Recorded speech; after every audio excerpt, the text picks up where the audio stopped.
I've got that feature Educating Ricky, which is a bit of a play on words as well.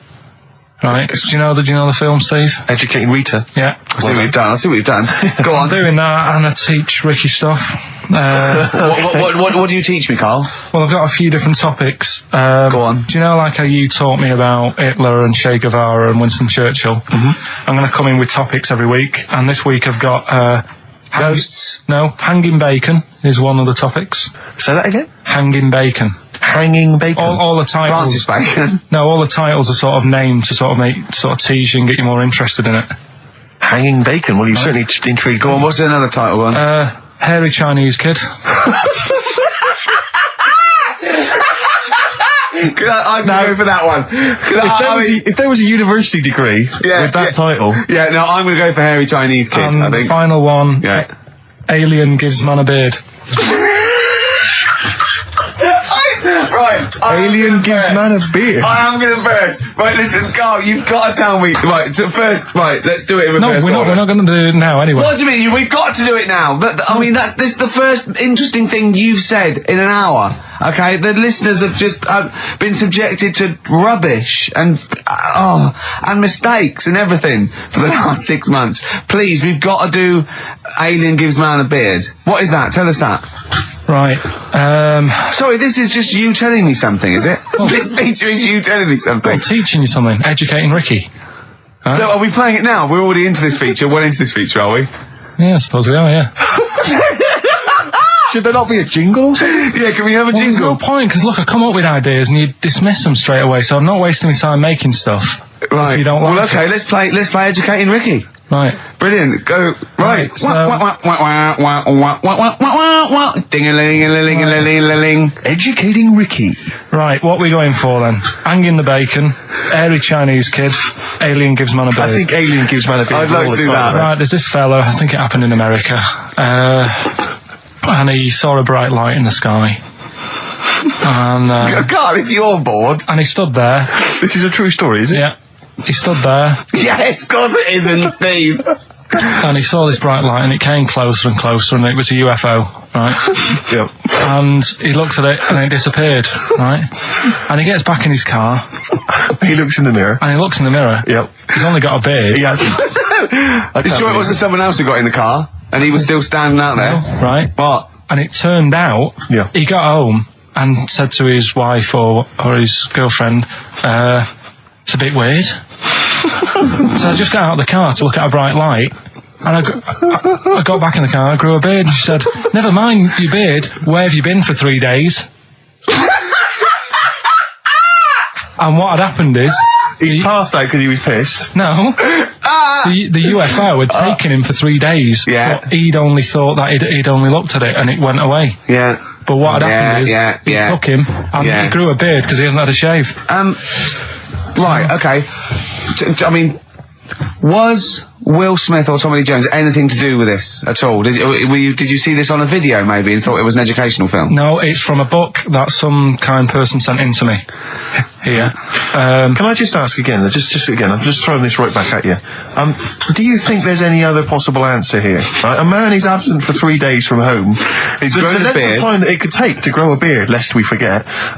What if he hadn't actually seen a bright light in the sky? What if he was lying? What if he was lying? He'd got knocked unconscious, he'd had a car crash. Just lying. No, just lying. Or he was just lying. Yeah, he'd been on a bender, getting pissed for 3 days and that with was his his mates. excuse to his wife. And they went, Dennis, what are you going to tell your wife? Well, wait a minute. Wait a minute. He's not going to believe I was out with you, lads. Just say you're only away for a minute. No, I wasn't away from it because of the beard. Oh, yeah, look, it looks like you've been out for 3 days. Well, we have. That's exactly. Right, okay, we've got to cover that then. Alien abduction. Great one. Okay, let's try that. Do you see? That's a little scenario there that could have been played. So, when you say educating Ricky, what have I learnt from this? Never listen to you again. That's all I've learnt so far. Never listen to you. Yeah, we'll add a little bit more in here, right? Well, no, what do you mean add a little bit more? We'll add a bit more to this what I'm educating you about. Go on. Right? There's only a law in America that says if you touch a UFO, you're going to get done. Now, why would they make a rule? I don't know that. Do you know, like, all their rules have a code? Carl, I genuinely do not know what you're talking about. Right, do you know like how here... Do you know I what... have no idea. Right, Okay. do you know like over here... I'm listening to Capital and these headphones. I got Foxy on yesterday. Right, let's bin that. No way, it's great. No, I want to hear about Airy Chinese Kid. let's play a tune. And Okay, then come play a back tune with and come back with Airy Chinese Play Kid, back definitely. some doors. Yeah, I Yeah. just thought I'd go back, Oh. take it back to the 60s. This is a tune that a friend of mine sent If me. you touch UFO, you get done. Soul Kitchen from the Doors. Shambles today, this. Right, okay, educating Ricky. What have we got? Airy Chinese Kid, go on. Right, yeah. This is the... I didn't want to do this. What do you mean you want to do it? Well, I wanted to give you 3, and I gave you one. It was like the alien man gets a beard or whatever. Yeah, And- which was total rubbish, so this one should be better, maybe. Hairy Chinese kid. Right, well, we've talked about hairy people in the past. True enough. Haven't we? Yeah. You know, the little kids who grew up in woods and hung around with wolves and that. Yeah, again, you're confusing it. Yeah, they're not. There were some people that were born very hirsute. They were not the people who were brought up with wolves. Yeah. You just put that together in your Homer Simpson type mind. Right, well, this is like a sort of close to that sort of story. But the weird thing is, right, Chinese people aren't that hairy as a nation. No, seriously, that's a well-known fact. They don't have that much body hair and stuff. Okay. So this little kid who was born over there, he was like covered in stuff. Was he? And it was only his nose that wasn't hairy. The rest of his body was caked in hair, right? And his hair sort of... What sort of hair was it? Was thick hair. No, what I mean is, was it sort of like a pony's mane, so he just looked like an Ewok? You know what I mean? Just like hanging down sort of straight, dark hair. In the picture, it looked like it grows was it from his downy? eyebrow. It grows from his eyebrows quite thick, and then it just goes all the way over You his don't head. think it was just really long eyebrows that he'd done a comb over? No, it was all over his body. It had a picture of like his back and that. Yeah. And Had he styled it? Had he styled it at all? Did he have it in a quiff or? no, it was just Hanging everywhere. all over him. Yeah. And they were like, you know, this is a bit weird happening in China, where we're not normally that hairy. That was the scientist speaking there. Yeah. And the local press and that were getting him down, calling him monkey boy and all this. Oh, And thinking Chinese press. but the doctor, Yeah. Oh. They're cruel, aren't they? the Like doctor, those game shows. That's Japanese, isn't it? Yeah. That's what. Yeah. and the doctor said, I was talking through all that time while we were just like talking to each other then. Because I turned round and I still saw he was talking. Go So on. anyway, the local press came in to see the hairy boy, the monkey yeah, and boy. they were like being tight, taking the mickey out of him, and the doctor said Throwing him nuts. he's only hairy. Said he's a healthy young kid. The only faults he's got is he's got a little bit of eczema and a boil. And he said everybody should just treat him the same, and I think he grew up a healthy kid. Yeah, so that's the That's the end of the story. That's not a story. why. But I've got nothing. I don't know what to say to that. So someone in China was born slightly hairier than the rest, and he was normal apart from eczema and a boil. That to me isn't a story. But if it is, I've got a million. I mean, it's sort of like bloke from Manchester went a bit bolder than the rest, got a job on radio. He was normal. I mean, that's not a story, is it? Because my auntie Nora, she same thing, pumped her with loads of drugs. She used to have a cabinet next to the bed is like boots. She's got loads of stuff, right, for all sorts of stuff. And I mean, she's not that old, but she's on loads of stuff, right? She's and a bit coked up, is she? she called up my mum once, and Yeah, you told us this. Go on, tell it again. and she said, "Oh, how are you doing?" And that. She's all right. Bit worried though. My mum said, "Why? What's up?" She said, "I've been breaking wind." So she goes, "Well, you know." She says, "No, but this one is going on and on and on." And she was like, she was like, what do you say? What's like passing wind, farting for 5 minutes. one thing, not like, you know, trumping and then nothing. Yeah. Continuous. Continuous drone of a fart. Yeah. I don't think she had. How big was she? She must be the size of a barn. No, she's not that big. She's good for her age. No, but I mean, quite slim. no, It's but just- fine for 5 minutes. Where's all the gas? Was she circular breathing? Was she sucking it in with her mouth? It was just, I don't know that much about it. But she called up my mum about 2.5 minutes in. Could you hear it in the background? 2.5 minutes. minutes in. 2.5 minutes in, she called me mum up, and it went on for a further 2.5 minutes. Oh. And she just stayed on the phone, did she? Where was... Going, can you hear that? Well... Did she hold the phone next to her arse? Listen to that. She was off the ground. Trying to work a tune down. she was actually hovering. She was 4 foot off the ground when they found her, the ambulance men. The cat's dead. Don't light a match. Don't light that cigarette. Yeah, it's like that advert. The kids come home from school, switch on the light. Yeah. Then they see Granny hovering, turn the light on. Be careful if you have an elderly woman at home. Yeah. Drugs make you fart. So that's what I'm saying, just let these people... What are you saying? No, wait a minute, what are you saying? I'm saying let people enjoy the life they've got left. No, you're not. You're saying don't put them in hospital, leave them at home to die. No, I'm not. Give them a Rubik's Cube and let them die. That's what you're saying. Yeah, I'll tell you something now, right? Steve, Right. I'll tell you something. I didn't want to do it because it brings the show down. But she did die. Who, the blue-handed lady? Yeah. How do you know? Because I said to my dad, how's the woman next door? She said, oh, she went last night. They've got an old fella in there now. God. So, there you go. So, wouldn't it have been better to leave her at home where her friends and family can call and speak to her, even nip that round if they want, with a cat, I imagine. No, it's definitely a cat now. What was that cat's called, that you imagine? Probably, I'm seeing like a big ginger one, so I don't know, something like, I don't know, maybe ginger or whatever. Maybe I had a budgie. But that's what I'm saying, just let them enjoy this life, because dying in hospital, I wouldn't like to do it. If I went to the doctors and they said, you haven't got long life left, I'd say, well, I'll stay at home. Yeah. And that's the point I'm getting at. Yeah. Right? If you can't do anything for them, let them enjoy their life. Yeah, a Rubik's Cube. Right. Well, me and Carl went out, right? With me and Jane, Carl and Johnny and Gigi, wasn't it? Gigi, Is it important who went? No. Okay. But we're walking down the street. Carl was there, though, and he can back me up on this. We had a curry. We were walking back, and this little funny homeless fella, didn't he? He, I got to tell you before I go, didn't he? Yes. He came up to me, right? And he recognised it. And he came up to me and he went, oh, he said, I've just nicked 5 of your DVDs from HMV. And he shook my hand. He was so happy with it. And I went, right, excellent. He went, all I do is I just swing the bag over the top. Like that when I'm going out, and he had a bag full of DVDs, didn't he? And he was so pleased to tell me that he'd stolen. That great. He said they're going like hotcakes. Yeah, he said they're going up. Of course they are. Yeah, you're nicking them. I know. We get paid for them, though, don't we? So not the stolen ones? Don't we? No. What do you mean? Did you sign them for him? I know you would, you idiot. What? So he just nicked 5. Yeah. Well, Yeah. you say he was homeless, was he? Well, I don't know. Maybe. No. Surely, how would he have seen the show? He'd just walked past Curry's one morning. Dixon's. Yeah, that's any Seen idea. a trailer for it. I thought, interesting. I don't know if he was homeless. I didn't go into his home life. He shook his hand though, and But he made Carl look smart. Do you know what I mean? So, how does he sell them? Where does he sell them? Does he go to people and go, do you want an office DVD? They're not nicked. yeah, £4. yeah, exactly.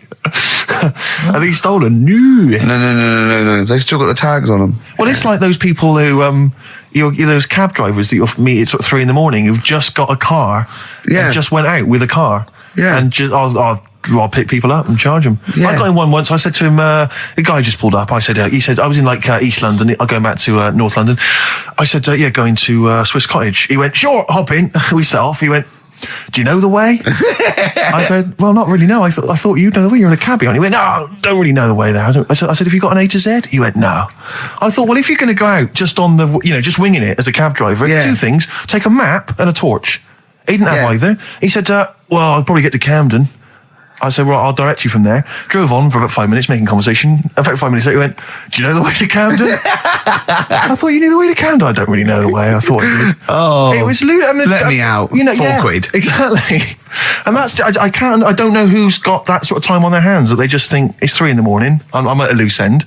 I think I'll go out doing a bit of cabbing. Wow. Yeah. Because your dad was a cabbie, wasn't he? Yeah, he was, yeah. Couldn't stand it, but it's good money. He was he wasn't like a chancer though. What was he doing when he put that little Forrest Gump in a weedy bin? That was part of the cab company thing. They had to do like a charity event once a year, and he did it 1 year. Never asked him again. Tell the story again. I'd rather not, because Why? we got a few sort of complaints about it. Why? Why do you get complaints about it? Because he put a kid in a bin and it's not the thing to do. So, but we could use it as a sort of sobering lesson for people. Yeah, tell it like a, you shouldn't do it. Nah, yeah, but that's how I did it last time, but people still didn't like it. All the stuff I tell you, we don't take the mickey out of people on purpose. No. It's real life, innit? And that goes on in life. Yeah. My dad was saying that in hospital, though. Do you know I was in hospital? Yeah. He did some jokes about old people and that. And he said, at the end of the day, if something makes you laugh, it's funny. And if it makes you laugh, you can't help laughing, can you? Do you know what I mean? So, what are you meant to do? And laughing's good for you. Yeah. So... But being laughed at isn't as good for you, is it? No, but there's probably more people laughing at one person. So if you balance it out, there's only one person who's upset and there's a bunch of people laughing. So it's That's genius. Give me an example of that. Give me an example. Well, for instance, Karl Pilkington as he talks and the people listening. Yeah. No, give me an example of I can't because, again, that's what I'm saying. I can't tell you the story because there might be someone out there who... This person might even be listening and think, I forgot about that and you brought it all back to me. So I'd prefer to leave it, but I think people know... Why did he put him in the bin in the first place? Because he was getting out of hand. What was he doing, though? You see, I can't explain. You can, don't be silly. I prefer to leave it, honestly. What was he doing? Was he annoying him? He was annoying my dad and the other people in the cab. Right. And he thought, how can I deal with this before it gets too out of hand? Yeah. He pulled over and put the lad in a wheelie bin. I'm going to burst. So we'll leave that. Some people emailed in the songs with stories in it. One of them was Babushka, and he went, "What's that?" And I went, "That's Katie Bush." I went, "What is it?" I said, "Oh, it's about a woman who dresses up as another woman to seduces her husband." He went, "They wouldn't work." Just dismissed it like that. Why do you think it would work? Because you'd know. I mean, say like, right, Suzanne, right, who I go out with, right? She can see me from, say, if I'm coming down the high street. Yeah. She knows it's me by the way I walk. Right. So just the fact that this woman went and put a wig on, there is no... You haven't even heard the song! I know, but you're saying that she put a disguise on and he's like, oh, I fancy her, and he takes her out and he doesn't know it's his missus. You're not buying it. I mean, I'm controlling this. Whereas the flea with your brain going to Glasgow, perfect sense. Yeah, Babushka, rubbish. Carl, can we have the tomato story after the next tune? Yeah. Bit of Coldplay? Yeah, love it. Yeah. Coldplay, The Scientist on XFM 104.9. Right, competition, isn't it? No, it's Educating Ricky Part 2. Oh, is it? Yep. I wasn't even listening. He's doing all the work, I wasn't even listening. I only spilled some water on that. Right, what's this one again then? Right. What's the teaser headline? Teaser headline is, what's tomato with you? Brilliant. Yeah? Go on. How excited were you when you came up with that? You couldn't wait to come in and tell us, could you? I think it's a good one because you won't forget it now, will you? I mean, like the worm one. What's so special about the worm? A lot of people think that if you cut a worm in half, two worms will grow, but no. What happens is if you cut the head end slightly nearer the tail than the tail will die, but the worm with the head will be okay. So, it's exploded a myth, and it taught me something. Right, so the second one, part 2 of Educating Ricky. What's tomato with you? Yeah. What this one's about is, ages ago, It's scientific. There's never a date. There's never a country, a location. Okay, settle down, children. This is A-level history. Right. Once upon a time. Yeah. When a mental place with swords was a king. Forget his name, but he was a loony. And it was literally ages ago. Yeah. So, good luck in the exam. Yeah. Right. So, all right, many years ago. Oh, yeah, cleared that up. They thought tomatoes were poisonous. Right? Okay. Because what hold on, are they going to be proved wrong at the end of this story? Well, because I don't want to give away the ending, but is it something to do with are they poisonous tomatoes? No. Oh, you're having a laugh. I don't believe it. Go on. They could have been eating tomatoes all this time. Oh, Steve, what's tomato with you anyway? Okay, so hang on a minute. Let's just recap quickly. Many years ago, when people thought tomatoes were poisonous. Yeah. Go on, Well, they didn't know they were poisonous then because they were still eating them. But what was happening? Well, they're not. But they're not poisonous. But hang on a minute. All right, it's not. I'm just going to listen. I'm not even going to talk. Okay, I'm not going to tackle it anymore. If you remember, years ago, they didn't have, like, pottery plates. They had lead plates, right? What are you talking? Just let him talk. Sorry, what year is this? Let him talk. Come on. Plates made out of lead, and what they'd end up doing, they'd say, right, do you want a tomato? And they'd go, yeah, all right. And they'd put the tomato on the lead plate and cut it. And because of the acid in the tomato, right, it would sort of make the lead runny, and the lead would go into the tomato, and they'd say, oh, it's lovely this, and they'd be eating it. They'd get food poisoning, lead poisoning, what have you, and they'd be really ill. So they thought tomatoes were poisonous, so they didn't eat them for many years. And when you say they, do you mean the people of Narnia? Yeah, this didn't happen. Where was this happening? Sort of in Britain and that. You put him on the spot there. Oh, I hope there's no uppity pupils at this school when they go, what do you mean, sir? Oh, if you're going to... Oh, I'm fed up with you. Do you understand? No. So the... No, you've got... No, right, okay, first of all, Carl, where'd you get this information from? Where 14 did I get times that? as well? Do you know... You can't remember? I don't know where I got that from. I don't know where I got it from. But why don't you think that makes sense? But what? Someone once got lead poisoning from a tomato? Not just one, loads, and then all of a sudden... No. Why is this educating me? Because I'm telling you that tomatoes... I can't take anything away from this. Yeah, I don't know what to take away from this. What have I learned? What have I learned? Don't mix lead with tomatoes. Why is this educational in any shape or form? What are you telling me? A long time ago in the land of Glunk, right, where the ninnies did slib, right, they thought tomatoes were poisonous because they ate plates of lead. What are you talking about? Yeah, but we all know tomatoes aren't poisonous. Is that what we're taking from the story? Is that the moral of the story? Don't believe these people that I'd never heard of before. What are you talking about, Carl? I think it's a bit weird. It's a bit weird, yeah. It's the same people that were spreading those malicious worm rumours. My hangover's coming back. I've got to get some water. Play a record that was rubbish. I'll tell you something I do know. Go on. Right. But I can't really get a question out of it. Go on, just tell us. There's a shadow somewhere. It's already good, isn't it? I'm loving it already. No, right. There's a shadow. I think it was in America. Yeah. And it's on a quiet road. I'm guessing somewhere like Boston. That's what you mentioned. Okay. Right? No. Somewhere like Boston. And people at night used to see this shadow moving about. And they'd go, what's that? Right? And it got known, the town, the little local town got known for this shadow, but it didn't cause any problems. What are you talking about? Well, it was like, you lost me. What are you talking about? Do you know, like, some places get famous, like Scotland's got the Loch Ness Monster and that, but it doesn't cause any. Yeah. But it doesn't cause any problems. It doesn't exist. Go on. Right. So there's this shadow walking about on the road. What do you mean? No, what's he again? Rubbish. Right. So he's walking Nonsense. about. Where did you read this? Where did you see this? He's walking about. This was on the internet, and I'm sure. Sorry, sorry. Right. I thought it was shite. I didn't know it was on the internet. Right. So this shadow is moving about and independently of an object. Yeah, and the local mayor and that is like, yeah, it's a bit weird, but it's not harming anyone. The mayor involved. Was he elected to that post? Hey, Mayor, we got a problem down here. Seems like a shadow. Well, it's not causing any. No, it's just causing any problems. Yeah, but that's the thing. It was left for years, and then it did start causing problems. I see. That's it. If you leave these shadows to go unchecked, Rick, they go crazy. Yeah. You let them run amok in the city. Yeah, you've got to stand What did it do? What did it do? Shadows. What did the shadow do?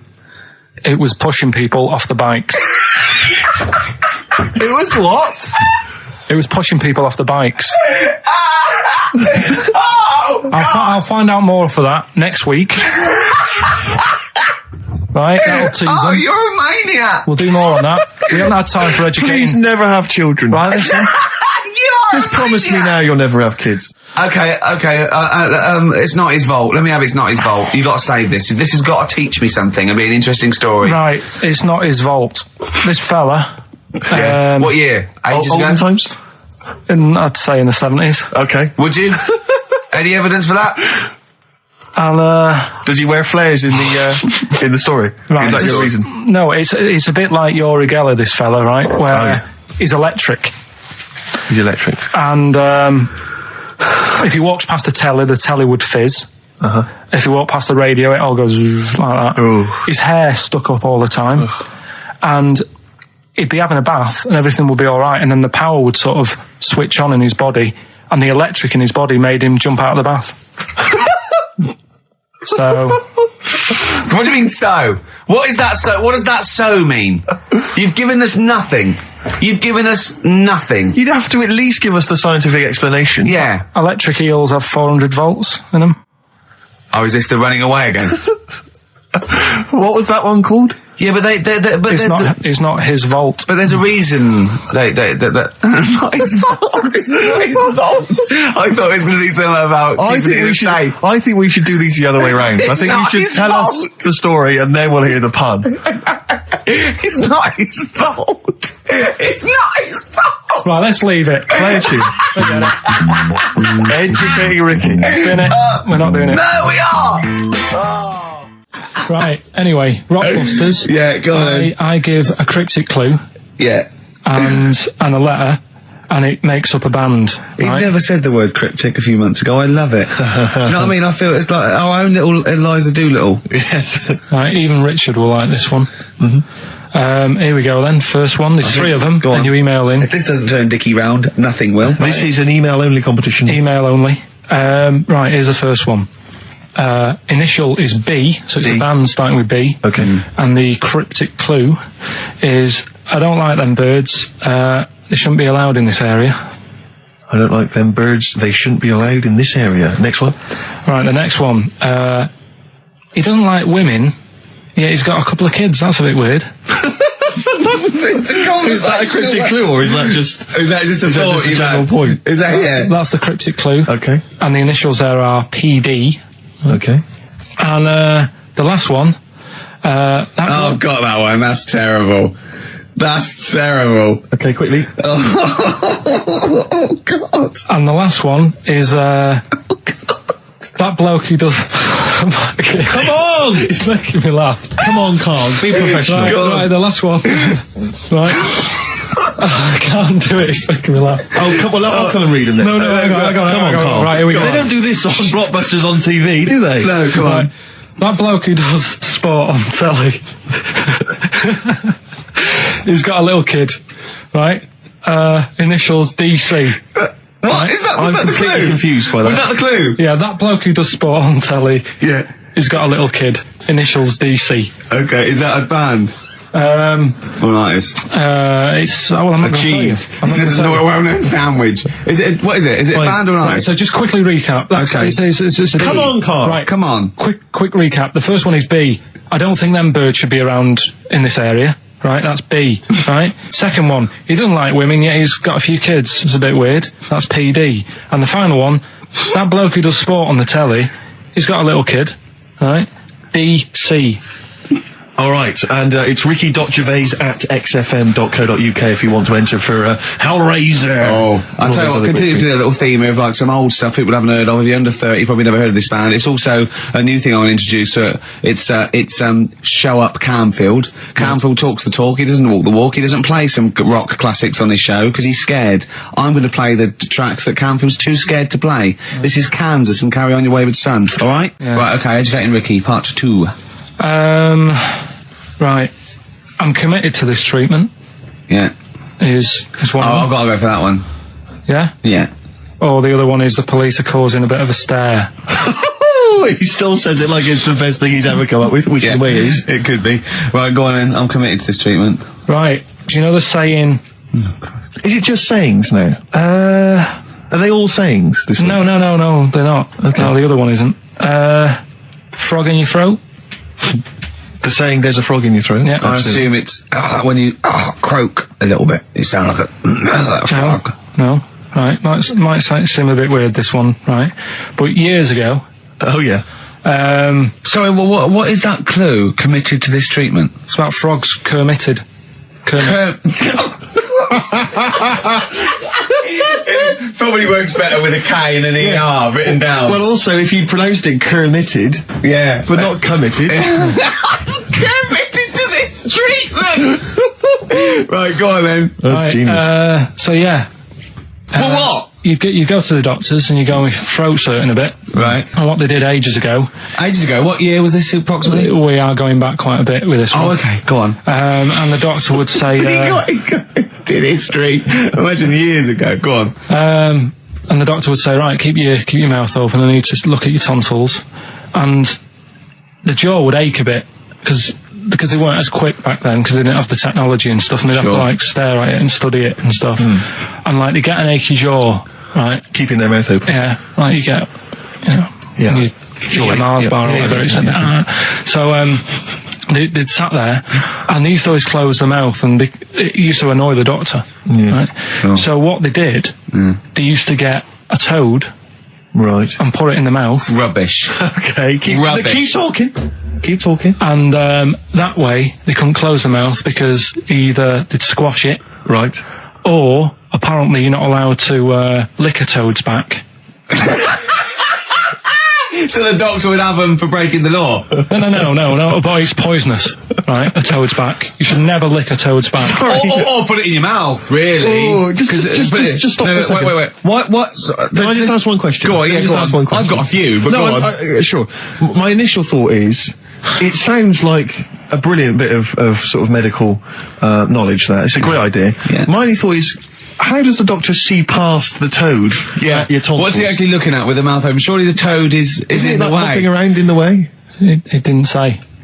Sorry, and my first question is, was this on the internet? Yeah. Yeah, okay. Carl, that is bollocks. That is, I mean... Well, alright then. Let's turn this round. Where does the saying, you got a frog in your throat come from? Probably because you sound a bit croaky. Probably that. Probably because you sound a little bit like a frog when you've got a sore throat. Carl, did you not question it just for a moment when you read it?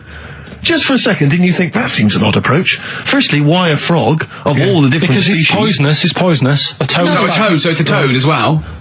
Yeah, well, it worked. I'm committed. Worked. No, I was going to change it to, have you heard the news Toad Day? But I went with the frog. Oh God! Right, so that's rubbish. So that's rubbish. Next, can I have? Let's play a tune. Let's come up with the last one. Can I just say? No, just play it. Yeah. Yo, Carl. Right. Okay. Right. The results of we ain't got a winner for the first time. Yes, we have. We've got loads of winners. No, we haven't. We've done this feature for 3 weeks. This is the first time I've managed to sort of... Well, let's go through them then. What have they got wrong? The first one. The first one? What was the first one? Well, hang on, let's do them in reverse order for a second. So what's the last one? The last one, the clue was, that bloke does sport on the telly and he's got a little kid. What's that? That's Destiny's Child. Des, who does ITV Sport, has got a tiny child, right? No, that's fine, they got that. Destiny's Child. What's the middle one? The middle one. Right. Child. The second one was, he doesn't like women, yet he's got a couple of kids, that's a bit weird. Yeah. Right? That was PD, that was Puff Daddy. That is offensive. Go on. But it's not Puff Daddy, it's Puff Daddy. And he's not even called that anymore, he's called P. Diddy. Well... Okay, fair enough. But they got that one. Yeah.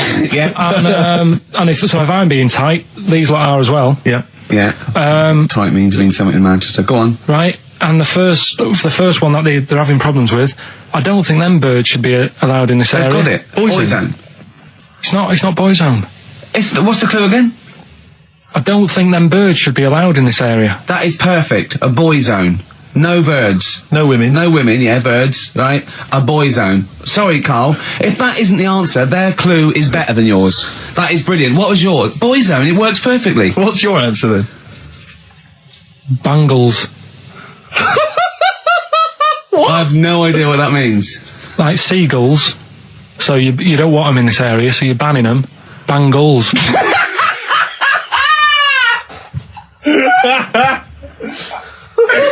Oh! Well, give it to Boyzone, because Boyzone's better.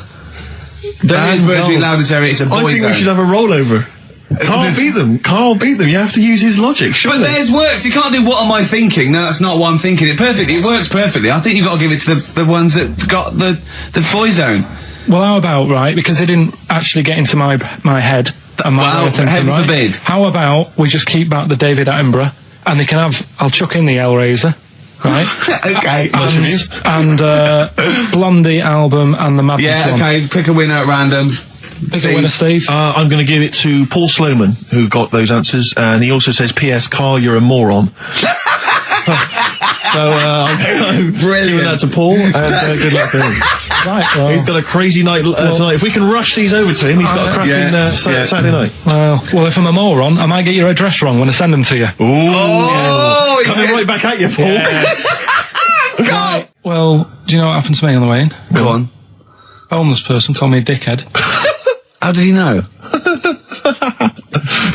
Do you know him? Is that what? He's like the local big issue fella. Oh, yeah. And he knows me. He sees me walking up and down the street. Oh, that's how he knew you. Right. So normally I have a bit of a chat with him and that. And I walk past him. And, I can be a little bit cheeky with him because I've been cheeky with him in the past with stuff. You pinched his arse. Just, saying stuff like, God, you're always there. I mean, you got home to go to and stuff like that. Yeah, just breaking the ice. No, he knows, and he laughed at that, right, last time, so I thought I can be a bit cheeky, right? So he goes, do you want a big issue? I said, no. He said, come on, I've got loads of them, right? So I sort of said, when I was a kid, and I used to do a free paper around the free papers one, I said, just put them in the bin and go home, right? And he went, yeah, but how am I going to get any money doing that, you dickhead? You see, I can see his point.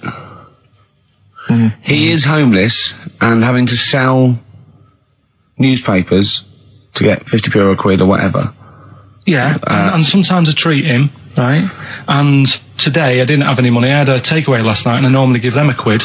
And I felt bad not being able to do that because I didn't have any money on me last night. Right. I couldn't look him in the eye. Did you explain this to the homeless person, the traumas of the takeaway without the tip? Did you explain that, you've had it hard as well? I go, look, I had food delivered to my warm flat. Yeah, it was a nightmare. You don't know what that's like. You don't know what the trauma is because you can't have food delivered to your flat because you haven't got one. So please don't look at me like that. You should have said. But most people ignore him. At least I gave him a bit of acknowledgement and sort of... took the mick. Yeah. I didn't think I was. I just was being friendly. No, I know. You got to be careful with the homeless because this is true, and when the clocks went back recently, so you got an extra hour in bed. Yeah. And I was at Cash Point with a friend of mine, and there was a homeless person sat by the Cash Point, and we were getting some money out, and she said spare some change, and my friend thought, he's a bit awkward. He's just trying to make conversation with her. He went, clocks go back. Extra hour in bed. Oh no. I gave her £2. I felt so bad. He didn't do it intentionally. He didn't realise what he said. Just making conversation. It's tricky making conversation with the homeless because there's so many areas you've got to avoid. What was on the telly. Yeah. Although I get recognised by homeless people and think, I don't know where... Well, you've got to remember that's very much your demographic, Rick. Yeah. People who watch TV through the window of Dixon's. In Dixon's, yeah. There was Ricky Gervais on. Yeah. They can smell the alcohol on you. They think you're one of them. Have you actually punched anyone yet? Have you actually... No, I haven't punched person. I've punched pads and I've punched the bag and I've sort of sparred and that. I know you're going to get a chance to punch someone. As I suspected, my punching power was alright, but my fitness is... I felt like I was smoking. Yeah. But there's, bits of lung that haven't had oxygen in them for 20 years. Yeah. And it's ridiculous. And also because it's not only is being filmed, but there's other fighters there that are ridiculous. They're like machines, right? And it's that thing I can go, right, I can come out on top, but die now of a heart attack, but never give up. Or I can sit down and go, I'm sorry, I feel ill. And I chose that one, and of course they took the mick. Well, of course. But I mean, soon, as I said, I haven't got the respect yet of the boxing fraternity, but... How long have you got then before? 4 weeks. Okay, so, and do they think that they can turn you around health-wise in that time? No, they're going to be coming out on a Zimmer frame? No, they're going to teach me the basics and see how it goes, Right. But I mean, and each round is 4 seconds, is that right? Yeah, 2 4-second rounds. With a 2-hour break in between each one. Sit-down meal. So, give the number. I want serious suggestions of my fighting name. Nothing insulting. So what we can actually use. Well, let's give out the email. That's always the easiest. Ricky.Gervais@xfm.co.uk. What's the number, Carl? 08700 800 1234. And it doesn't have to be in the middle. It could be at the beginning, like the Rage. Okay. Ricky the Rage. Ricky the Tits. Sure. Ricky the Man. Play a record. Big It was a favourite good of day, ours. yeah. Ice Cube talks to me about my life. In the pub. yeah. A couple of emails are already coming in. They're flooding in, Rick, inevitably, as boxing name suggestions for you. This is one from Matt, I think. He's given a couple, actually. Ricky the Pudding Gervais. Ricky Big Mac Gervais. There's a theme here. Ricky Pasty Gervais. The pasty. I quite like the pasty. Here comes great, the isn't it? pasty.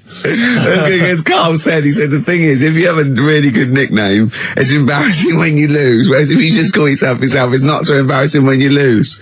Carl, this is doing so good for my ego. Do you know what I mean? If you have like Killer Gervais. Yeah, and then you end up like vomiting, and choking on your own vomit upside down, hanging out the ring. What happens if you win? Do you have to do something? Whereas there goes the pasty being stretchered off in the first 2 minutes. Yeah, Not such a problem. There he is, being lightly basted, and chucked down a mine. What do you mean? What do I have to do? Say if you beat Grant, say if that happened. Yeah, right. What happens next? What do you mean? What happens then? What do you think? Oh, this is a contention fight for the big one. But do they? Well, then we make Ricky 2. No, but you know, do you know if they're planning on making more money? Because it's for comic relief, isn't it?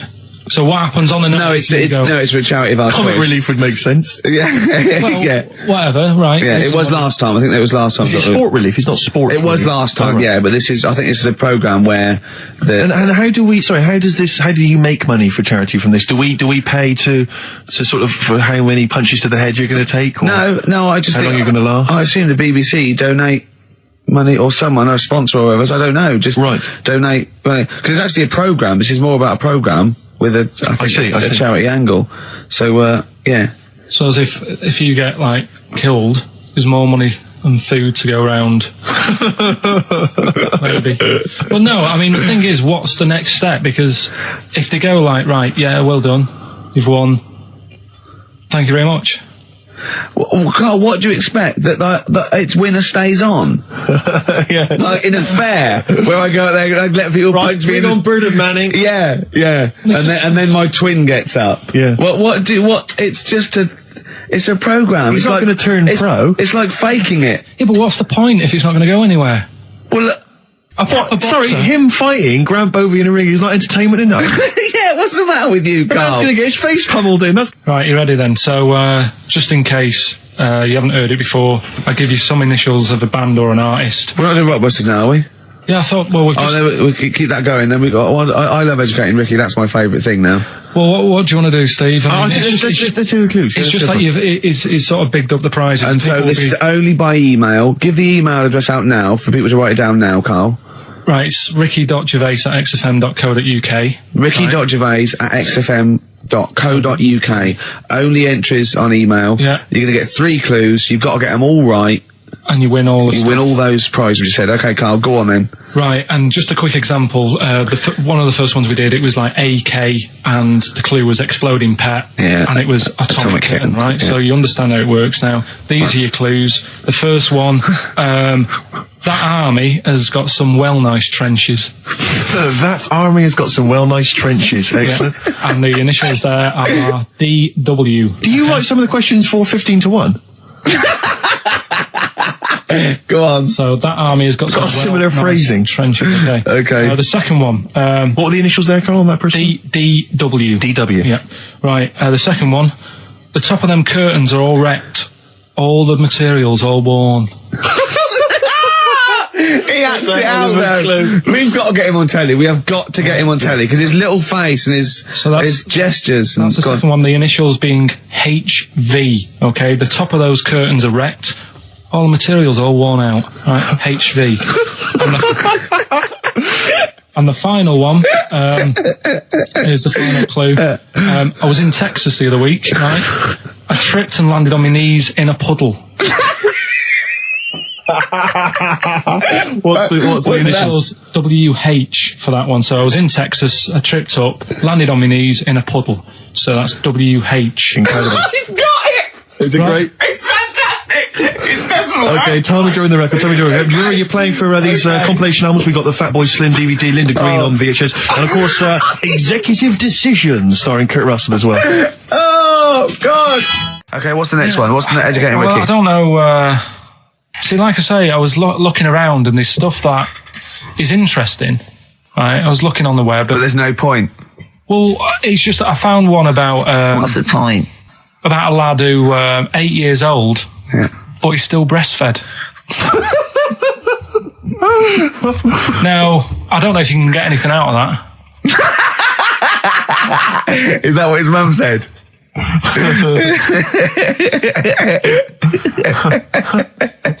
So, What do you mean? I don't know if I can get anything out of that. You don't need to. no, it's just that, Where did you read that? that was on the internet. Oh, well, yeah. You're always unspecific when you mention it. It's just it was on the internet. Well, I'm trying to think what I put in. I think I put in Y to see if I'd confuse the computer.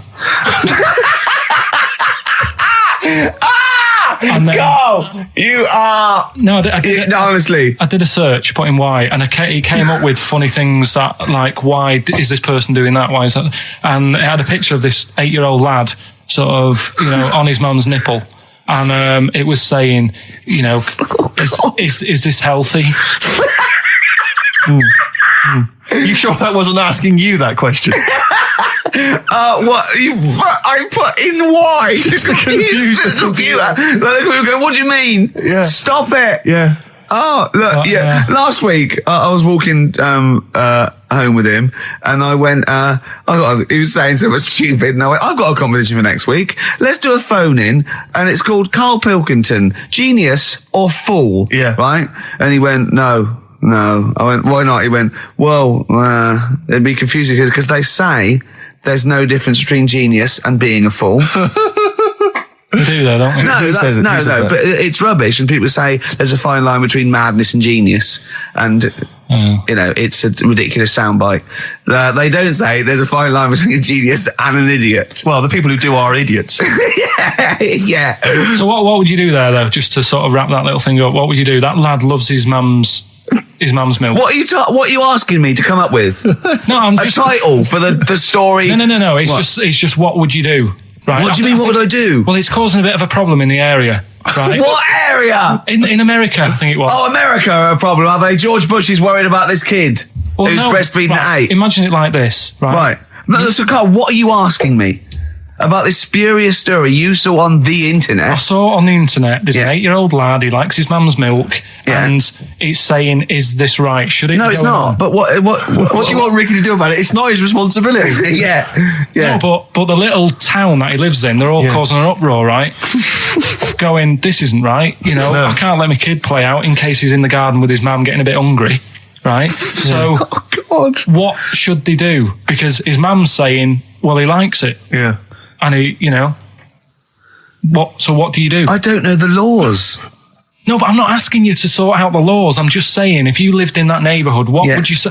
If you went up to him and said, look, everyone's getting a bit fed up with this, look. I'd say, what would I do? What do you mean, what would I do?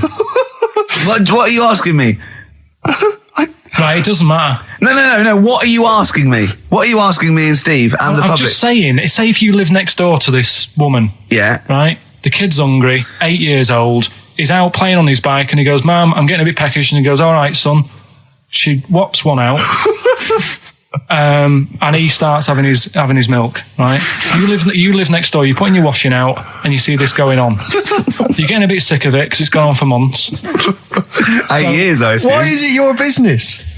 Why are you such a nosy neighbour that you're concerned? What would you do, Carl? Let's turn it back on him. Yeah. What would you do? What's your solution? What would you do? Well, I thought I'd say, right, why are you doing this? And she'd say, because he likes it. And I go, all right then, put it in a bowl first. And you think that would sort that out? No, because I was thinking about the whole thing, right? And you do that when you're a baby and everything's all right, innit? Yeah. No one bats an eyelid at a little baby having a bit of milk from its mum's breast, right? Yeah. You'd almost say it was natural. But you grow out of it. It's like you don't see. It got me thinking about things you don't see. And you don't see. Did you put this into a computer? Show me things you don't see. What else don't you see? Well, you don't see like an old man having a Twix. You never... Oh! So what? You know the terrible thing about all this, Steve, is he's right. You don't see an old No, man I eating know Twix. that's a terrible thing. So what they have got, right, they've made old man toffees, haven't they? They've come up with Werther's. Is that a song? Oh God! You don't see it. So they've got their Werther's, right? Yeah. So, Look at him. You think Forget he's it. giving a lecture at Oxford? it's not going anywhere. No, go on. Sorry. Go on. I'm just saying, Right. you grow out of things. Yeah. And the old man, I'm sure when he was a kid, he'd have a Twix. Yeah. Now it doesn't look right, so he's having... It doesn't look right. So... Right. I don't think Werther's originals were specially designed for old people. I think they were sweets that just happened to have been made for years. That's why old people eat them. Yeah. They didn't go, hang on, there's a market here. I've noticed old people aren't eating Twixes. Quick, let's make some old man sweets. But the little advert, he gives it to his grandson as well, doesn't he? He goes, I have a Werther's original. I think it cuts though before he throws it back in his face and goes, get me a Twix. Carl's all flustered because there isn't a record set up, but he's getting all tizzy. He's been more worried about his competitions than sorting out putting records on ready. What? I'm after Steve's Song for a Lover. Well, I'll tell you what, why didn't you carry on with your educating Ricky section? I'll have a look on the We'll keep it going, Steve. Yeah, you keep it go on. going. Go on then, right, okay. We've had a few emails. Anyone got it right, Carl? Anyone got it? Educating Ricky, that's the final one. We've got to get that out of the way. We've got to get Rockbusters as well, though. do that at the end, we can win. Go on then. But we've only got 5 minutes left. Come on, just do Educating Ricky. Right. God. The last one that we haven't done is he's a bit of a nuisance. Go on then. Again, not really that interesting. Thanks. No, like again, I spoke to you in the week, and I had much better things. Like when I tell you about Brian Blessed climbing Everest, and for some reason it made him it played havoc with his belly, and he followed through, and he had to clean up. Shut himself. Yeah, using ice and snow. Why are you telling me that Brian Blessed? In what way is telling me that Brian Blessed shit himself once in any way educational? Because I was saying how he was climbing Everest, right? You gotta give it to him. He's an actor and that, but he gave that a go. Yeah. Right. It played. What's the point of that? You'd say, wouldn't you? You'd say, God, he's you know. So he's all right. Me doing a boxing match for no reason is rubbish, but him climbing Everest and shitting himself, Yeah, he did that. It's commendable. Right, and he's only going to go and do it again. He's going to climb it again. Yeah, but he might not shit himself this time. Yeah, what's the point in going? Nothing's changed up there. Yeah, good point. Yeah, Should be. Well, it has. They've probably cleared it up by now. Like, but it's slip on it. I can't even bother telling you this one because. Come on, to be just honest, do it. Or do it now. Steve, how we doing? Look, no, never mind that. Look, just tell me what that means. Oh, he's a nuisance. Oh, this is so annoying, Carl. I'm going to go mental. Right, talk. Right, listen, I'm just putting this in here, right? Right, nuisance is a bit of a nuisance. Yeah. Apparently, the old fella who used to hang people. Yeah. He used to be able to tell somebody's weight just by looking at them. Right? That's a bit of a bonus fact. We'll be the judge of that. The thing that I wanted to tell you is money for old rope. Do you know what I'm saying? I can't even be bothered. Yes, you're going to tell me now. Come on, Carl. Right, I mean it. Basically, money for old rope came from the... right. What was all that about? You can tell someone's weight. What was all that bonus for? fact. And Brian Blessed shitting himself. What are you... What? Look at you... No, tell me that now. You nearly made me swear then. I'm getting really annoyed. I'm getting really annoyed now. Tell me this back, Carl, or I'm going to go mental. Come on, Carl, time's running out. More that people years ago, when people used to be hung, right? Right. If you didn't like the person who's been hung, you'd go, God, I really don't like him. And so you never forget the time. Because even if they're being hung, we take that as read. Yeah. So they never forget afterwards to get the hangman to get the rope and to cut it up into little pieces, and he'd sell them. He'd sell the little pieces of rope to people. See, Carl, that's the most interesting thing, if it's true, that you've come up with. Right, okay. And so so they sell the rope? They sell the rope, and it's money for old rope. Money for old rope. Meaning, like, God, it's easy to make money, that all they have to do is cut it up and sell it. I'm cynical. I'm not so convinced. Listen, we're really tight. We haven't even got time for a last track. We've got an ad break and we've got to give out... Okay, do the answers then. This is ridiculous. So, Steve, on. do you want to pick a winner? I've got a winner when you give us the answers. Okay, so the first clue was that army has got some well nice trenches. Yeah. That was DW. Who's that? Dandy Warhols. That's brilliant. That's brilliant. Alright. It's good, yeah. The second one, the top of them curtains are wrecked, all the material is worn. Yeah. HV, that's Holly Valance. Oh, he got a phone call for a woman saying I haven't heard it, and he was talking to her off air, and she went, what is it? So-and-so said them's curtains. She went, right. He said, you know the thing around the top of the curtain is a palmet, not a valance, and he went, cut her off. Yeah, but my auntie's always making balances on everything. I'll tell you about that next week, right? I'm looking forward to that. Right. Is this the one that farted for 5 minutes? Yeah, the very same. Yeah. Right? So we'll talk about that. I was in Texas, I tripped up, I landed on my knees in a puddle, WH, Wet Knee Houston, right? Wet Knee Houston. Yeah. So, You're a maniac. So, who's a winner? We've got Pete, Catherine and Laura in Newcastle upon Tyne. They're listening online, I assume, and they're on going Sky to get Digital. those great places. And remember, they got loads of stuff. They got the DVD here. They got Linda Green. They got Stone Roses. They got another compilation and Executive Decision. What did you read about Brian Blessed? Is it actually true, or have you lied with No, someone else? it was an interview with him in it. And what did he say? Oh, Come on, what did he say? He said I climbed Everest and I played of it with me belly. Let's talk about it next week. We've really run out now. Oh, you're a fool. Have you got some educating, Ricky, for me? Got some education. I need some education, Carl. That's I kind of desperately need some education. I want to learn about Chinese kids that are born hairier than average. I want to hear about deaf girls that can hear after their mum hits their head against a wall. These are the things I need to know. I mean, I don't wish to be disrespectful. He doesn't look like a genius. He doesn't look like But then I don't know what a genius looks like. Exactly. So, Steve. you know, I don't want to be an look at Einstein. Yeah. Yeah. His mum thought he was mental as a child. Where'd you get that information from? That was in the Einstein book. Well, it was in the Einstein book, then it's presumably true. Which Einstein book is that? Is Theory of Relativity? The big book of Einstein stuff. Oh, yeah. Yeah, the big bumper book of Einstein stuff. It's for a coach trip, and you have to fill in E equals MC1 squared, 2 fish, or 3 hello, and then it's multiple choice, and you fill it. It's great. It's Did his mum think, A, he was a genius, B, mental? Most people go for A, but it is in fact B. She thought he was mental at the age of 28. Oh, Carl, you never let me down. You never let me down. So have you got Educating Ricky for me? We've got Educating Ricky coming up. We've got Rockbusters. We've got Rockbusters. Great As seen and talked about in Heat. In Heat magazine. It's got really tough this week now. We're not messing about anymore. Right. Got some good prizes. Absolutely, yeah, we'll talk about those later. Because, I mean, was it last week that you had the classic? Was it, I can't remember, I'm paraphrasing, Carl, apologies. Something like, I'm here in Texas, I've fallen in a puddle, and my knee has got wet. Yeah. Wet Knee Houston. Whitney Houston. Yeah. Also, it was last week when there was a little bit of confusion over the one for Holly Valance. Right? Of course. I don't think it was confusion, I think it was your error. Yeah. No, it wasn't. And it was Holy Valance, and you meant Pelmet. Then Becky, who called up that time and said, if you're getting mistaken with Pelmet, right, she sent me an email in a week saying, I've done a bit of research. Yeah. It was my fault. I've made an error. Yeah. It is a valance. Okay. And I know about valances. As I told you last week, at the very end, my auntie loves them. Yeah. Right? She makes them. She started off just like putting them on top of the sort of window around the curtain.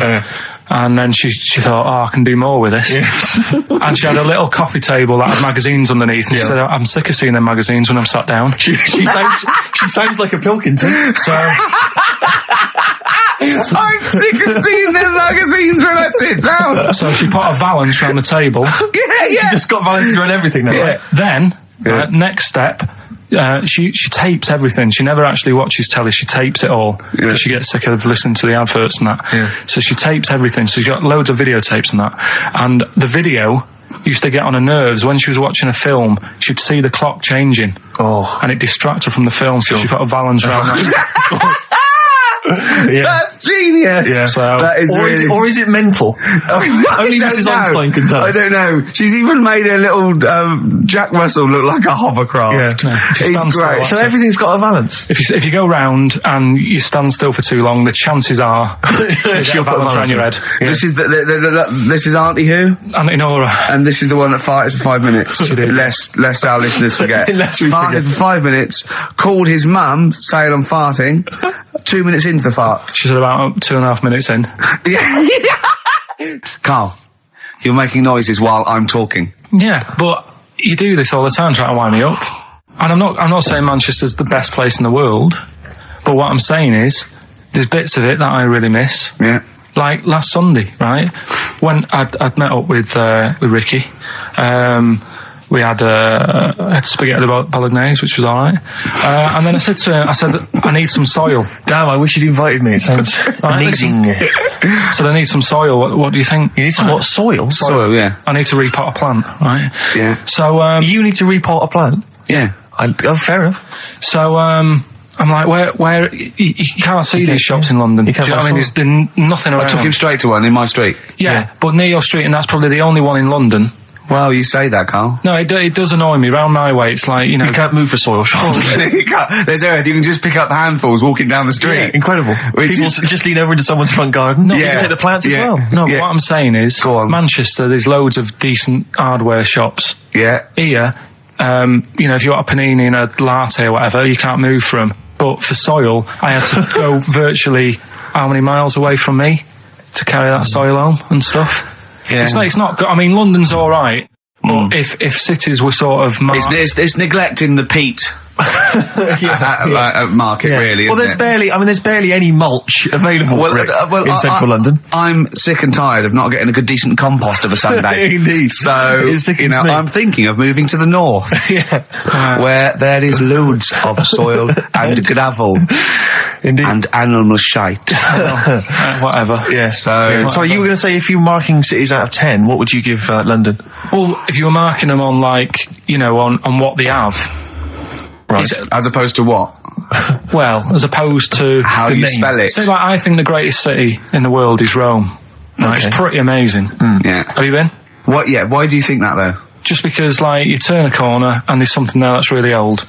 Right? Right. Like, you're going down a normal street. Go and stay in a Derby and Joan club. Yeah. No, but it's like you're going down the road and then you turn a corner and like the Colosseum's in the middle of a busy road. It's like, what's that doing there? Yeah. Yeah. And just when you think there's no more, you turn another corner. It's almost as if that was there first. Yeah. Well, Yeah. But do you know what I mean? London, Yeah. what have we got? You know, Trafalgar Square is world known. And you go there, what's there? Yeah. Do you know what I mean? So there's a lot of space there. Get one big B&Q In Trafalgar Square. to cater for the whole of people who live sort of central Londonish. Yeah. And then I'd be happy. But what I'm saying Well, with is, Nelson just popping up through the middle, because you can still see it, couldn't you? Yeah. yeah, It's a great idea. B&Q, so B&Q could be like the whole sort of flat thing and make it sort of grey so it looked like rock, and then Nelson popping Make it up. classy is what you're saying. Yeah. Stone clad it, Yeah. so it looks like you've made an effort. Exactly. And then you can pop in, and then you can go out and go, oh look, Nelson's column. Oh look at that! Isn't Nelson? Oh look at that! The victory, defeat. That's fantastic. One of the greatest living. Yeah. I need some nails. Yeah. Perfect. Killing two birds with one stone, you're saying? But why isn't there more than them shops? Because when I went into yours, every time I've been in there twice now. The first time was to get a shower head, right? Right. And I went in there, couldn't resist buying something else. I ended up getting some super glue as well. Blimey. Hey, big spender. And then last Sunday we went in there, got 2 bags of soil, not one, I bought 2, Yeah. and I bought some scissors to cut plants with. Secateurs. Well, Scissors. you never know when you want, you might need more soil, I suppose. Well, I've got You've 2. stocked out now. Where'd you keep it under your bed? Sorry, this isn't going out, is it? This conversation. It's not going out on air. I got a feeling it might be. You're joking. We better play a record. Okay. Play a classic. Karl Pilkington in the chair now. The talked about, the acclaimed Educating Ricky. Right, well, just in case anyone's new, doesn't normally listen. Yeah. Basically, I'm educating Ricky. Do a bit of research in a week, find stuff, news, history, anything that's interesting. 3 stories, I give them a nice little headline. You take your pick. Between now and 3, you're going to learn 3 things. Yeah? Yeah. So, the headlines are, I'll be no buying one of them. Give us that again. I'll be no buying one of them. Nice, okay. Yeah. We've also got, hippopotamus. Okay. Okay. And, can you believe it? Can you believe it? Well, I'm going to go with hippopotamus. Hippopotamus? News. Right, well, this one, it's... I'm not going to take the credit here. I heard Christian talking about this on breakfast, right? Because it's a good story that happened. Basically, I don't know if I told you about it last week when we were having our spaghetti, but I think you did. Right, I know what it is. I know what this is. Okay, I've not heard this. right, there's a little midget. Right, there's a circus. I'm loving it already. Circus going on somewhere. I think it was in America. And is that present day or old times? I'm talking like in the last 3 weeks. Okay. Right, little midget. Circus, really packed out show. People are loving it. Right, Steve, you'll ask the same question I did. I know. So there's a little midget jumping up and down on a trampoline. That's what circus is. Right. I'd pay good money to see it. So everyone's clapping, and he's getting carried away. Because he can't believe they're loving it. I didn't know they'd like a little person on a trampoline, but they love me. But you know what it's like when if there's a crowd of people sort of encouraging you to sort of go higher and stuff. Yeah. And I'm sure he knew it was getting out of hand. But he was jumping and he was coming down, they're all going higher, and he's going really high in the air, right? So he's doing this, crowd are clapping. There's a hippo, right, just sat next to the trampoline, getting ready to come on and do his act. Oh, right, I thought he was in the audience. It's hippo getting ready to do his act, Steve. Yeah. So he's a ventriloquist. What do you mean he's sitting by the trampoline waiting to do his act? Because why does he sit in the dressing room and they go, 5 minutes, Mr. Muss, 5 minutes, Mr. Muss. So anyway, right, so the hippo's there. He's getting annoyed, is he? Because the midget... He's going, how can I follow this? This is really annoying. They're going to be, no. So he's thinking, he's already done the trampoline, my pogo stick act is never going to work. Yeah, go on. So there's a hippo waiting. See, it's a great story, and I just know he embellishes it or it gets slightly wrong. Go on. So there's a midget jumping up and down. The hippo's getting annoyed. The crowd are going mad. The midget's loving it. Can't believe his luck. Although you think he probably knows he's dicing with danger. Yeah. So next thing you know, they're all saying higher. He gives it one big, like, heavy sort of landing on the trampoline. Goes really high, but goes off at a funny angle. Oh, hypotenuse. Okay. Yeah. And sort of flies up. Hypotenuse! Sure. Flies off at a funny angle. Ooh, dear. Hippo's there, swallows him whole. Crowd are clapping, thinking that's why the hippo was waiting there. Rubbish. Rubbish. It's not rubbish though. But no, maybe there was an accident in a circus with a midget and a hippo, but at no point was this hippo waiting to go on going, come on. The midget flew off at hypotenuse and landed in the hippo's mouth and was swallowed whole. This is what you embellish it. That is great. And what's I have to say though, Rick, when I heard midget, trampoline, hippopotamus, I was thinking accident waiting to happen. Yeah. So... Yeah, maybe. I mean, it is that you should never put those three together. Never. It's a recipe for disaster. Everyone knows that. Midget, trampoline, hippopotamus. Are you mental? You're asking for trouble. Well, you know when he told me it, he said, and the midget. They didn't mention the hippopotamus, and he said the midget went on, and soon he fell off, and the hippo ate him. And I said, sorry, what was the hippo doing there? He went, it's a circus. I've never heard of a circus having a hippo. What do hippos do? What can they do? You can't train them, can you? What do you Aren't they like very deadly? They're huge, aren't they? You can't have a hippo in a circus. Are you sure? You're not thinking of Zippo. He's neither clown. Yeah. And it wasn't some sort of where Zippo was eating a midget and it's some sort of horrible sexual act. No, it was definitely. I heard it on breakfast, right? Okay, sorry. No, it's definitely fact. Yeah, okay, right, truth. okay, good. Ricky Gervais with me, Steve and Carl. Carl, why have you got a headache? You got a headache? Just a bit stressful because the moves on this week. Oh, you're moving house? Oh, by the way, the XFM listeners came round to my house and bought the futon and table. Did they? Were they happy with it? Quite normal. They were well happy. Yeah. Couldn't believe the luck with it. What do you mean quite normal? What do you mean quite normal? Well, it's always a bit scared, isn't it, getting people round. I imagine they were scared.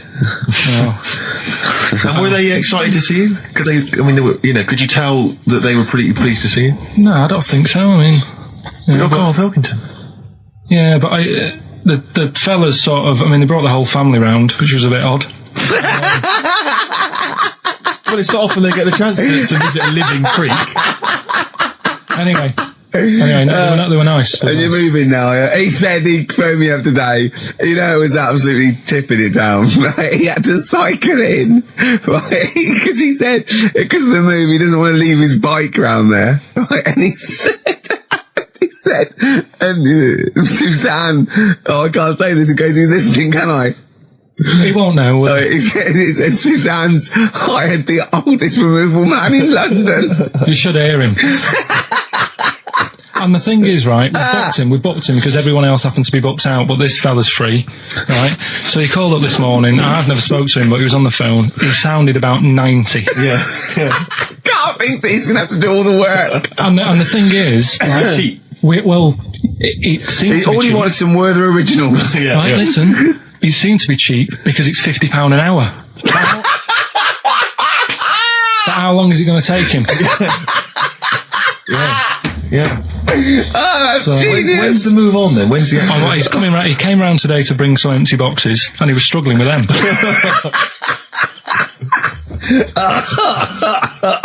So it actually happens on Wednesday. Oh God. Anyway, Rick, I noticed that you were laughing and almost had a heart attack. Doesn't bode well for the boxing match. I've got a cough at the moment, haven't I? I've had my Lemsip. What are they again? Is the tip included? Yeah, go on that one. Right. In Turkey, nice. It's not actually. Mm-hmm. That's where I went, and there was them little fellas after Suzanne in the kitchen. What? What do you mean? We went to Turkey. You went to Turkey and there were some little fellas. Well, they had quite a few sort of midgets working in the kitchen. Why? Is it a theme? No, is it a theme holiday? I don't know. Might get them cheaper or something. Was it? So they were working cheaper. They were working in the kitchen, and one of them fancied Suzanne and kept sort of eyeing her up, and she was winding me up saying, "Oh, not eyeing up and down, just eyeing her up." Yeah. Anyway, no. So what was she doing in the kitchen? No, it's like a pick what you want to eat type buffet, but you have people clearing the tables and that ready for you to come along. Are they low tables? And he was just keeping an eye on her. What did he say though? Was it was Turkish, so I don't know what he was saying. But he was a little fella, yeah. Did he? What do you mean a little fella? What do you mean little fella? Sort of dwarf-like. What do you mean dwarf-like? He had magic powers, or he was 4 foot? No, what do you mean, Karl? A little bloke, just like a normal bloke, but small. If you stood him in the desert, you wouldn't know. But he'd be hot at first. Right, Karl. You should watch out for the monkeys. Yeah, underground. There's underground monkeys. Look, you can't just say there was a little midget fella who was eyeing up my girlfriend and then leave it. What do you mean? What was happening? This is a story to us. This is much more interesting to us than, and she was deaf, right? And she hit her head. That's much more I don't understand how it manifested itself. Did he come over and say something? No, do you know when it's like girls know, don't they, when someone fancies them? What do you mean there was lots of them as well? Do they? That's worth knowing. Listen, right, come on, right. So you went to this holiday, yeah? Yeah. And you went into the dining room or something? Yeah, downstairs. And you looked over. You thought, this is odd, there's no one serving. Yeah, and they go, wait a minute. Hold on, you looked down and there was a little waiter. There was loads of them running around busy. Why though? Why did they get summer? What do you mean? Because it was in summer. They had more of them. They come out in summer. What do you mean they had more? What do you mean? Because it's busy, isn't it? No, but they hibernate in the why winter. were they all midgets? I don't know, maybe it doesn't heat stunt your growth or something. No! Well, they just happened to, maybe it was a thing that they did for tourists or something, I don't know. I just got on with my meal. It was a holiday, do you know what I mean? God. Right. So some midgets serving, I'm not going to ask any questions. Right, okay, yeah. So they're all little fellas running around, and this one always was like, do you want a new serviette? You know what I mean? Going out of his way to sort of... for turning on the charm. Yeah, he was going out of his way, the others weren't. Right. I think what was happening is he'd been working with Santa all the winter. Yeah. This is a little summer break. This one was your waiter, and so he was being polite to you. Maybe. But what did Suzanne say then? She was using it to wind me up. What was she saying? Just like, look. He may be small, but he's built like a Yeah, he's all man. So were you jealous of a midget then? You were jealous of him? It is a bit annoying, isn't it? Why? It wouldn't bother me as much now, because I've been with her for ages. Right. But at the time, that might have been one of our first holidays, and it's like, you know, what's going on? I paid for this holiday. Yeah. And then you get off with a midget. Yeah. Oh. So anyway. But it doesn't matter, because you got chatted by a bearded lady. So. yeah. Tell you what, no, that's got nothing to do with that. What were you going to say? What were you going to say? I was going to say the hotel was half board, and maybe... Oh, right. I thought you were going to say it's just one of her shortcomings. So listen, right? Play a record. Right. Badly drawn boy, born again. Right, just get this educating Ricky out of the way. So, Turkey, yeah. So what is this again? It's educating Ricky, is the tip included. Right. Apparently a fellow was on holiday in Turkey. He's just having a normal holiday. Weather's good. You know, he's having a good time. Weight is all normal height. Yeah.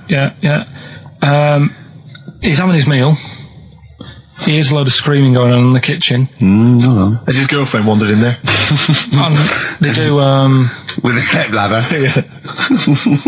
the circumcised people in the kitchen, and apparently... What are you talking about? Whoa. Slow down. We were Sorry, sidetracked there for a minute. what are you talking about? I'm just excited about two things at once here. One, they circumcised people in the kitchen. Two, I guessed it was someone losing the end of their knob. He did, yeah. I started thinking like Karl Pilkington. Extraordinary. That is amazing. Apparently it was going on. It wasn't just a one-off either. Well, when I say a one-off, I mean they did it more than once. Yeah. Right? And there was... it was there for a week, and apparently the first night it was quiet, and then the rest of the week, every day, it'd be like having his breakfast, or even his lunch, or even his tea.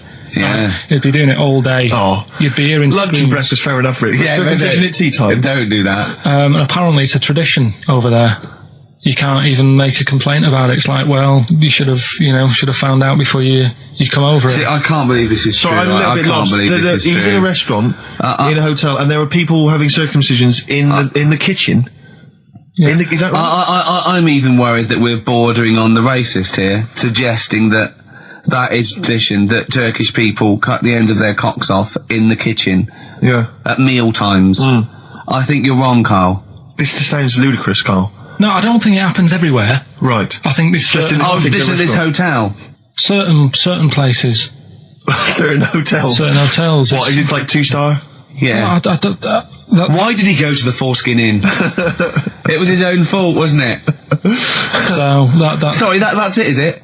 Have they closed? Sorry, no, wait. That's the story. You educated me, right? Once a fella saw some Turkish people cutting the tip of their knob off in the kitchen. Thanks very much. Thanks very much, Carl. Got any more? Well, there's things you can learn from it. Either don't go to Turkey, No! don't have calamari when you're over there.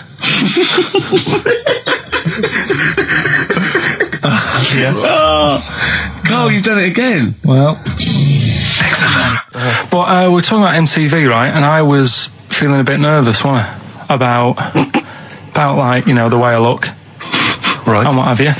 And then I watched a bit of Celebrity Big Brother and all the fuss that Mark Owen's getting, and he's not that good looking, is he? He's very. I want to be Mark Owen's mate. If anyone who knows Mark Owen or Mark Owen's listening, I want to be his mate. Yeah, I think he's brilliant. I think he's a nice lad, but what I'm saying is, right, all the girls go mad over him. Yeah. And he's not that good looking, is he? Well, no, he's got. He is in a certain way, isn't he? That sort of non-threatening. Yeah, but he's not stunning, is he? Do you know what I mean? No, but no. Well, what's your definition of a star? Yeah. Well, who do you like? someone who you look at and you go, God, they're good Which looking. bloke do you fancy? What bloke do you think's attractive then? So if I was into men, Yeah. in fact, you can still say a bloke's a good looker without fancying him. And that. Who do you think is know what I mean? attractive? Probably. I mean, it depends what you're looking for. No, just look. Just look. You think it's different looks as well. Of course, isn't yeah. it? No, who do you say was attractive? Who do you say was like stunning in your definition? A good-looking lad. Yeah. Good-looking lad. Oh, look at him over there. He's.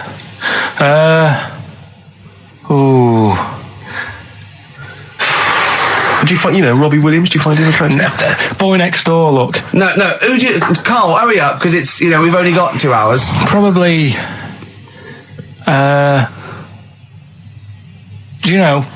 can't think of one offhand. Mark Owen is pretty good looking then, really. Well, there's not. Just name one bloke that you think's an attractive guy. There must be one bloke that you've either met or that you've, seen in a pub Who do you or think on a is attractive? poster. Tell you what. Go on. Tell you what. Works here. Young Alex Zane. Alex! Well, we know Alex, maybe we can fix you like that. Oh, I love you, Alex. You've got so much. Brilliant. I love that. That's like a ride song or something. That's my favourite one. Ride-ish. Ride-ish. Feeder. Just the way I'm feeding on XFM 104.9. Rick, quick question for you. Go I'm on. thinking a lot of people maybe are tuning in for the first time because of the advertising campaign. Sure. Should we reintroduce Karl again? I know we've done this a few times in the past, but just worried that people are going to not really kind of get the measure of him. I'm Ricky Gervais. I'm the one off The Office. Yeah. Steve Merchant. He's not the one in The Office. He's not Gareth. Some people think he is. He's got a funny, weird West Country accent that actually Mackenzie was affecting for the role. Steve wrote it with me. He's the tall, lanky fella. Karl is our sort of, I say producer, but he's the one that pressed the buttons because I was Dog's too... body. Yeah, but I mean, it was just because I was too big to run the desk. Yeah. I used to have to do. Literally too big. You couldn't get behind it. Yeah, and then we discovered that, he looked a bit like a boring sort of, alright, yeah, but then when we sort of, poked him with a stick, he came up with, he doesn't realise, but some of the I think, some of the funniest extraordinary things I've heard. Say hello, Karl. All right.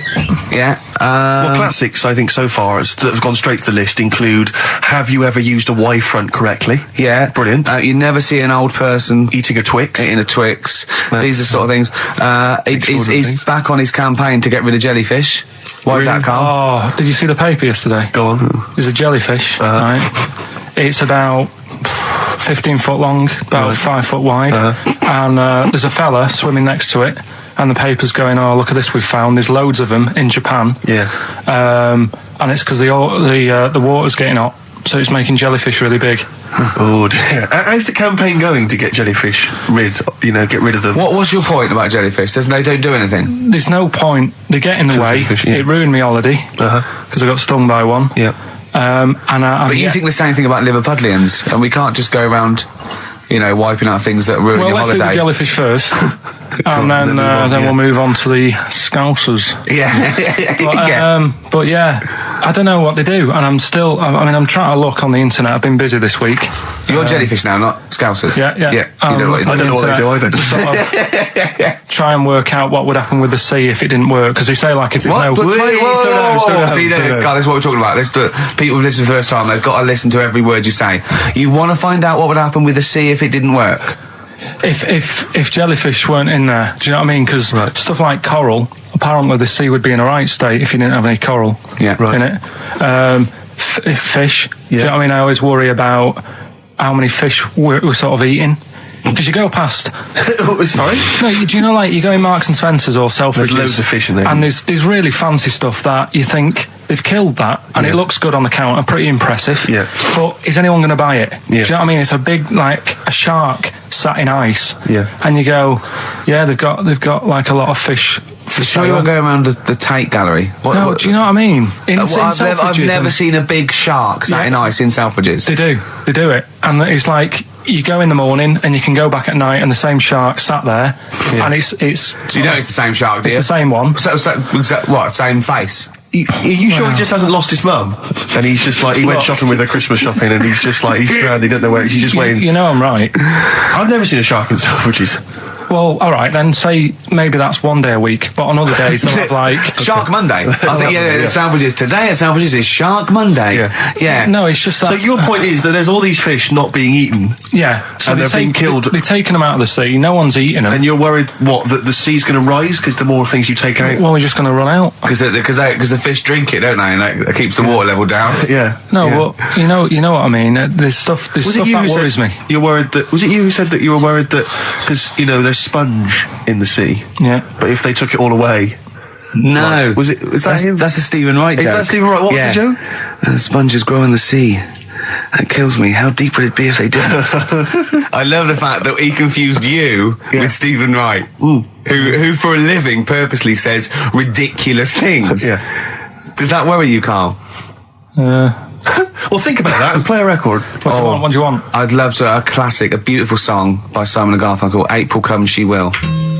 Well, this is probably the most embarrassing of those entrance stories. Yeah. I was down in South London once, went down to some party that was taking place in some kind of swanky bar where there was a doorman on the front and a charge. I think it was something mental, like a tenner to go in. It was crazy. It was ludicrous. I don't know what I was doing down there. And I was in the queue. We'll establish what you mean by swanky later, because that could be. It was a posh place. Was it? And so there's a queue outside, and there was one of these doormen who thought it was like kind of Studio 54. He was like sort of, choosing people who could come in. Yeah, you two come in now. And I've been there for ages, obviously. I was on my own because I got there late. And clog. Exactly. I've dressed up for this. And there were these two girls next to me. I'm thinking, if I'm in a queue, I've told you before, if I'm in a queue and if I'm stuck with two girls, I'm thinking, what a great opportunity, use the old merchant charm. Yeah. And so I'm there, and I'm sort of thinking, and I kind of sort of give them a nod or whatever, a wink. Yeah. And they're loving it. Yeah. They moved to the back. They're putty in my hands, Rick, as you can imagine. Yeah. And I thought, well, to really seal this off, I'll get us in. Like, I'll sort of skip the queue. So the guy sort of coming along, he's picking people off, the doorman, and I just grabbed him. I just grabbed him like that. And I said it so everyone could hear. Right? And I thought this was brilliant. I said to him, how much is it? He went, 10 quid. I went, I'll give you 7. That was my bribe. I'll give you 7. That's the whole £3. No, that can't be right. No. He must have said a £5, and I said, I'll give you 7. Yeah. That makes more sense, doesn't it? That's giving him a £2 incentive. A £2 incentive. That's it. I'll give you 7, you can make up the 10. Exactly. You can, if you let me in, you can put in 3 yourself, mate. That never works, does it? He said to me, I can't be bothered. I'm just going to have a kip, I think. I'm so tired. Was it percentages that put you off? That frazzled me initially. I mean, it's a funny anecdote when you're giving him £2. Yeah. It's even funnier when you're getting him when to he's put up paying stuff. me as well. Oh, I love it. Right, we're gonna play a record. Then we're really gonna concentrate. XFM 104.9, Ricky Gervais Show. Steve Merchant's also involved. Go to bed now. Oh no. Like that Steve trying to impress a girl in a queue offered the bouncer 2 quid for himself if he could go to the front of the queue. Man, that was so embarrassing. 2 quid. I tried to bribe. Did I tell you that, Carl? I tried to bribe the bouncer. He was coming out. He thought he was in total. He was like the bouncer of the Met Club, or the Met Bar or something. Tenner in. He was choosing. No, he wasn't. He was picking people off, right? That was it. He was picking people off, and he was going, you can come in, you can come in. I got chatting to a couple of girls. I thought, I'm in here. I'm sorry, dear. And I thought, I'll act flash. I'll try and bribe my way into the club. The guy was walking past. I cornered him. I went, "Wee, how much is it to go in?" He said, £5. I went, "I'll give you 7." And £2. I thought, because the problem I had was I didn't want to go straight to like a tenner, because if he accepted 7, I didn't want to be down. I didn't want to waste the money. Right, so I thought we could at least haggle. It was the term. Is that frugal? What is the term for that? Thrifty? But I'm resenting this because you are trying to create this myth that I'm somehow, that I'm somehow cheating my money, or that I'm not a great lover. You know what I mean? And that's sort of, I'm like, it's annoying me, frankly. Dear. So, Carl, do you think, and maybe Ricky as well, do you think you know much about DJing for the sort of the wedding party, or maybe someone's 18th? Oh, really? Okay, let me just offer a little hypothesis for you then. All right, the buffet's been served, right? Yeah. People have done some speeches, like it's a wedding do. Yeah. So you've already played some records early on, you've stopped for food, you've just played some light backing music in the background while the food's been served. You want to get the party rocking again, what do you kick off with? It depends. I've already got it down to 2 or 3 records. Okay, I'd like to hear what they are. Well, I've got it down to Earth, Wind and Fire. Right. That'd be great. If there's, depending on, or you want to go a bit more modern, I'd probably start off with sort of Will Smith. Well, careful, Rick. I've got to bear in mind, it is a wedding do, so there's people from age 8 to 80. You got cake for every market. Okay. Carl, what about you? See, this was back in 88, so... Yeah. Kylie. Yeah. Can I tell you what the definitive track is? Go on. Oh, What a Night, Frankie Valli and the Four Seasons. Ding, ding, ding. People don't realise what it is exactly. It's straight away. Ding, ding, ding. Bow, down, down, down, down. I can't actually play it. But, Oh, What a Night. Late December back in 60. That leads you straight into a 7 medley, and everyone's loving that. I'm thinking Bee Gees. There's going to probably be some kind of ABBA track, Dancing Queen, all going to storm. You're turning your noses up. I can tell you this, that we got bookings endless. People are going, you're amazing. I don't know how you do it. I wouldn't have got up. I would have sat there. Well, you might be, because you're one of those grouchy, you're one of those moody teenagers. Oh, I'm not going to dance to this. I'll tell you, the old ladies would have been up.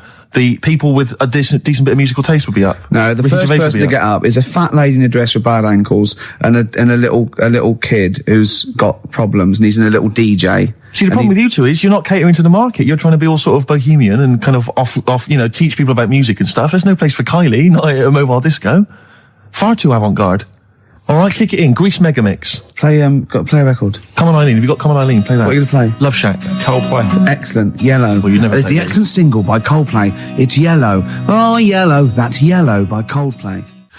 We're talking about embarrassing stories and stuff, and I don't know if I've told this on this radio before. Have I told you, Carl? I'm not sure. But this was when I was working at the BBC. This is not even long ago, and I'd moved to London, and I was fairly new in London. And I was working at the BBC, and I had this BBC hire car. And I've never told it. If there's anyone listening who works for the BBC, I don't know if I can still get in trouble for it. But this BBC hire car, and it was like I'd been ferrying kind of actors and people and production people around all day in this car. And I was driving back. It was quite late. It was about sort of 7 or 8. And I was driving back, and I pulled in to get some petrol to fill up the car every day. And I went into this garage to fill up some petrol, and I was there.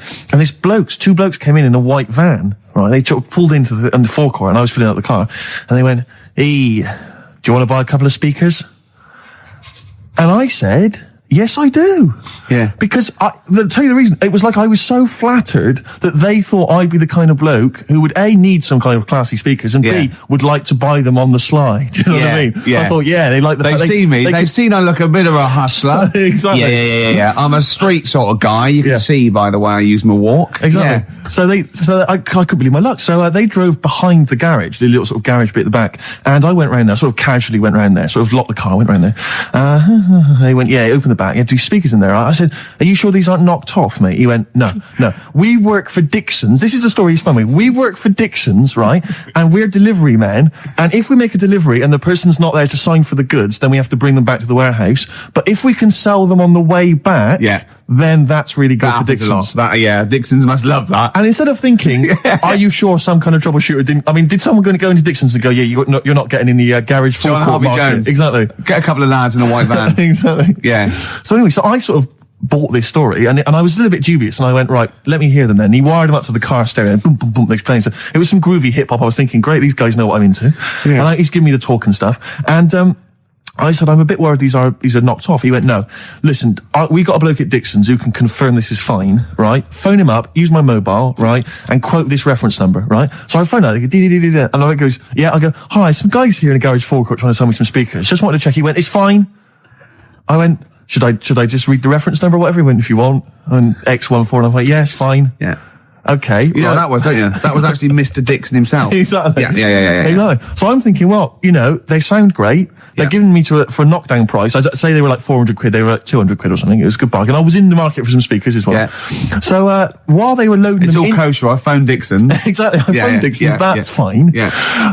So while they're loading them in the back of the BBC hire car, right, I'm in there paying for the petrol, right, and the guy who's serving goes, right. He goes, what were you doing around the back with those blokes? Right? Because obviously there's security cameras filming this whole transaction, right? And he goes, what are you doing around the back? And I went, brilliantly, there's some old mates. Some of my mates were just having a chat and that. He went, oh, right, okay, like giving me obviously the evil eye. So I went back to the van. So I'm in the car now and I'm driving with one of the blokes who's in the van with me because I didn't have the money on me. So I had to go to the cash point to get the cash, right? So I'm driving with him and the other guy's following me in the van and he was like a northerner like you and he's giving it all the, all right, I tell my girlfriend's a DJ, she's got some of these speakers, they're fantastic, and he's giving me this. And then my mind starts working. Now that I've got a bit of time to think, I'm thinking, wait a minute, this all sounds a bit dodgy. Yeah. It dawned on me, Rick. You fool, are you? You're streetwise. Exactly. You're streetwise, Steve. Not only that, I was thinking, how am I going to get them home? I've got to drop the car off at the BBC. How am I going to get these huge speakers back to where I live? And how can I pay for them? Because I've just spent £100 on Find the Lady with a couple of blokes in the square. It seemed like a fair game. Some of his friends were winning. But so I explained to him, I said, I can't get them back to Brixton where I was living at the time. He went, don't worry, give us an extra 20 quid, we'll take them home for you. Oh, that's good. Deliberate. They do a whole service, you see. And there's also a backup guarantee. Did they have the guarantee, the 3-month guarantee? They didn't. No. But I said, I'm not sure about that. He went, well, why don't you put them in a cab, send them back, and your housemates can collect it? I was like, oh, no, there'd be no one in. And I was beginning to sort of get a bit conscious of maybe this was a bit of a scam after all. So I pulled into a little side road. I said, I'm not sure I'm into this now, actually. He went, what are you talking about? It's 200 quid for a pair of speakers. It's a bargain. You never get a bargain like this, mate. I'm going, not too sure, actually. I don't think I want them. He went, 150 quid, mate. 150 quid. I went, no. He said, 100 quid now to you. And I'm thinking, wait a minute, this doesn't sound like the kind of work that Dixons would be doing. Dixons don't do that when I go in. This is it. Dixons never negotiate in that way. When I go, they'll look around and I leave. They go, where are you going? I go, no, we'll have anything then. Have anything for a So quid. I stopped the car and the white van pulled up behind me with his mates in. Sure. And I said, can you get them out? I'm not interested. And he went, 100 quid, mate. Oh, you, and he was just going, you tosser, you obviously want some speakers. And he was having a go at me. So I was carrying the speakers out and putting them back in the white van. And he was just shouting at me. He was going, 70 quid. I was like, 70 quid from 200? This is ludicrous. You realise that wasn't Dixon's policy then. Exactly. They don't usually shout you tosser as you leave the shop and walk down Camden High Street. They're not usually shouting you tosser. You should have took the offer of like the monthly payments they've got on at the moment. So I eventually put them in there, and I sort of knocked the deal on the head, and I got back in my car, and they were in theirs, and I just looked in the rearview mirror, and they were punching the dashboard, like with aggression and venom, like we let that deal slip through our fingers. And I've never been so terrified in my life. I just sat there, and I was just thinking, oh my God, all I was thinking now is, what if I go back to the BBC, and they go, we've had a call from the police, the man at the garage, he saw you doing a dodgy deal. I love it. Yeah. Well, what you do is you put the hire car in a drain in your front garden, and then go in and out of the toilet, just pouring bleach down, or Ajax, and then never know. Could you talk about your grandparents? Well, my grandparents, of course, the thing about my grandparents, I have mentioned this before. Yeah, I think they've got about 3 teeth between them. It's unbelievable. My grandfather... They're all their own, though. He was in the RAF in the war, right? And for some reason, he had problems with his teeth, and they pulled them all out, and they replaced them with a false set of false teeth. But during the wartime, I don't know whether this was just like what it was like during the war or just the 40s, but he had a kind of wooden plate put in with like some kind of fake teeth attached. Oh no. And he's never had that changed. So he's still got the wooden plate and about 3 teeth still hanging on it. Oh. It's just so he and my grandmother combined, they cannot eat anything that's kind of solid. So they will literally get up for Christmas dinner. They'll get up and they'll put the meat on like it's sort of 6 a.m, go back to bed for the day, get up and eat it about 9 o'clock at night. And the best compliment you can have if you've cooked dinner for my grandparents is, oh, this is lovely. You can suck it away. Yeah. Imagine that. Why don't they just liquidize it? Have a nice little roast smoothie. They have done in the past. Really, and a little apple crumble smoothie to follow. If we take them out to eat, like at a restaurant or something, we've got to phone ahead to make sure there's fish on the menu. Really? Because they can only have fish. But then the bones, you see, that's a problem for them. Well, you can take the bones out of fish, can't you, and sort of mash it up? Yeah, but the eyes are going Steve, as well. Could I suggest the fish cake? It's already mashed. It's with the potato. It's in a crispy crumb, which doesn't hurt anyone, whether you got teeth or not. Rick, can I go on? Make a little? Yeah. I just want to make it because obviously not everyone's as fortunate at Christmas, Rick. No. As us. What about the vegetarians? What are they eating? A nut cutlet. What the hell is lovely little nut cutlet? Can't they have like tofu, but in the shape of a turkey? But I love the fact that so often, certainly your Linda McCartney veggie items, they always try to fool you into thinking it's the real thing. Some veggie sausages that they've injected with something so they'll taste like sausages. Yeah.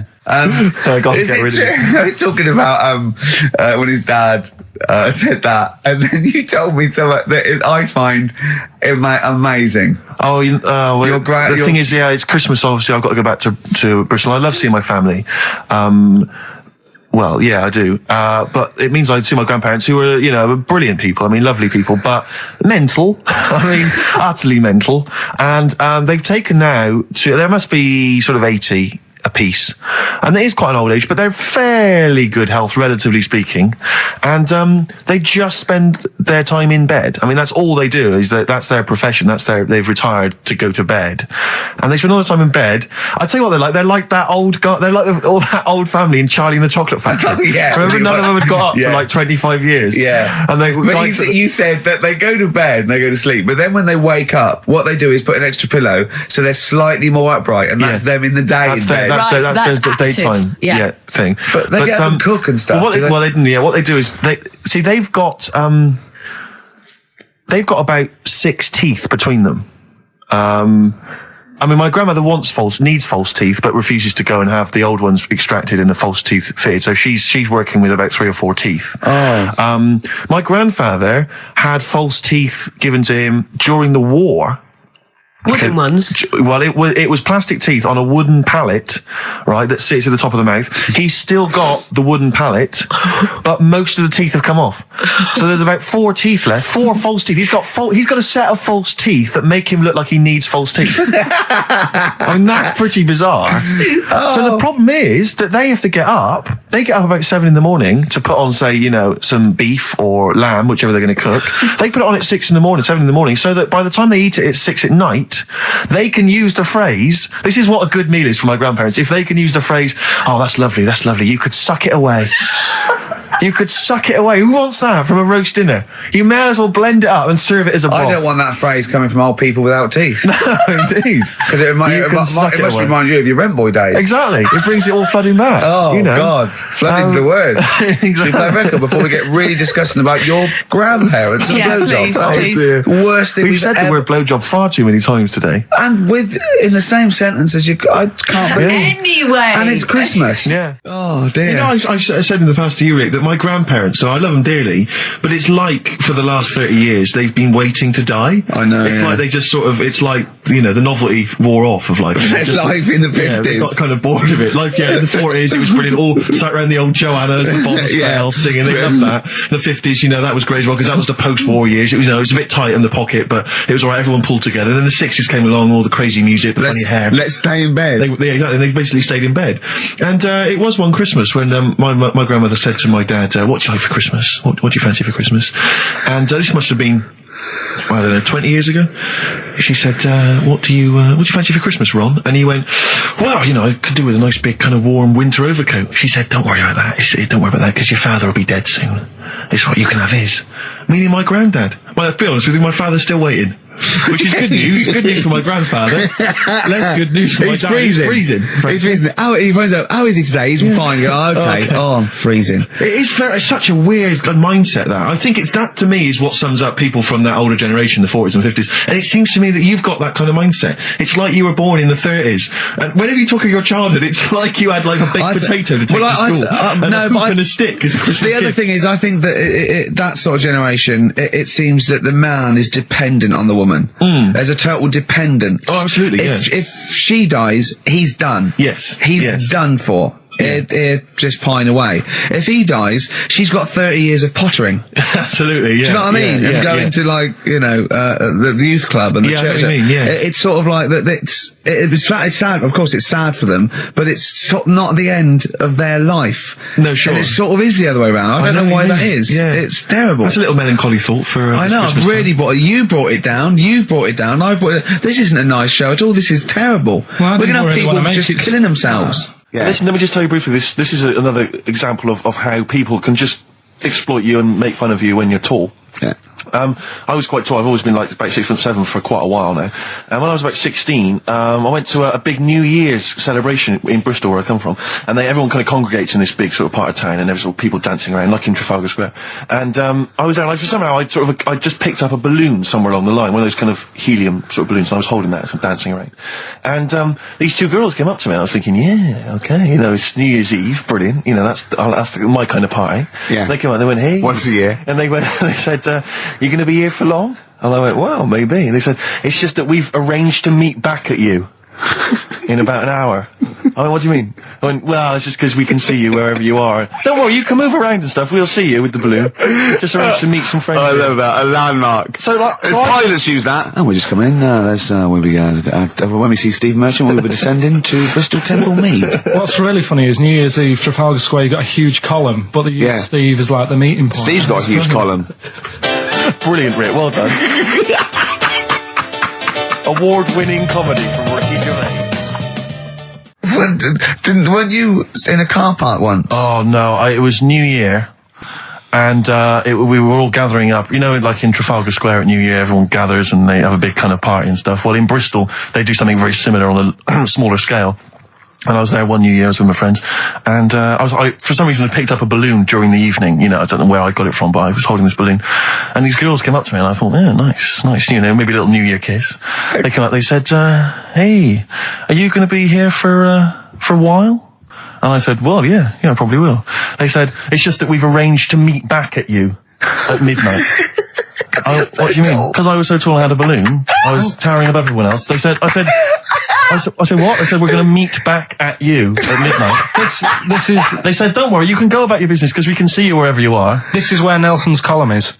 No. No, this is in Bristol. Oh, right, okay, yeah. And so I'm sort of wandering around, and then at midnight these two girls turn up again, and some of these lads come and meet them, and they're sort of laughing and joking. I'm thinking, they're probably going to invite me back to a party. I watched them get in a cab. They went off. They had a wild night. But then I did have a balloon, so it was a great new year for me. I did have a balloon. Oh. You were going to tell us a little story about just a Volvo passed my estate? test. Yeah. My parents had a big Volvo estate, and there's quite a big car to drive. My parents didn't have a car.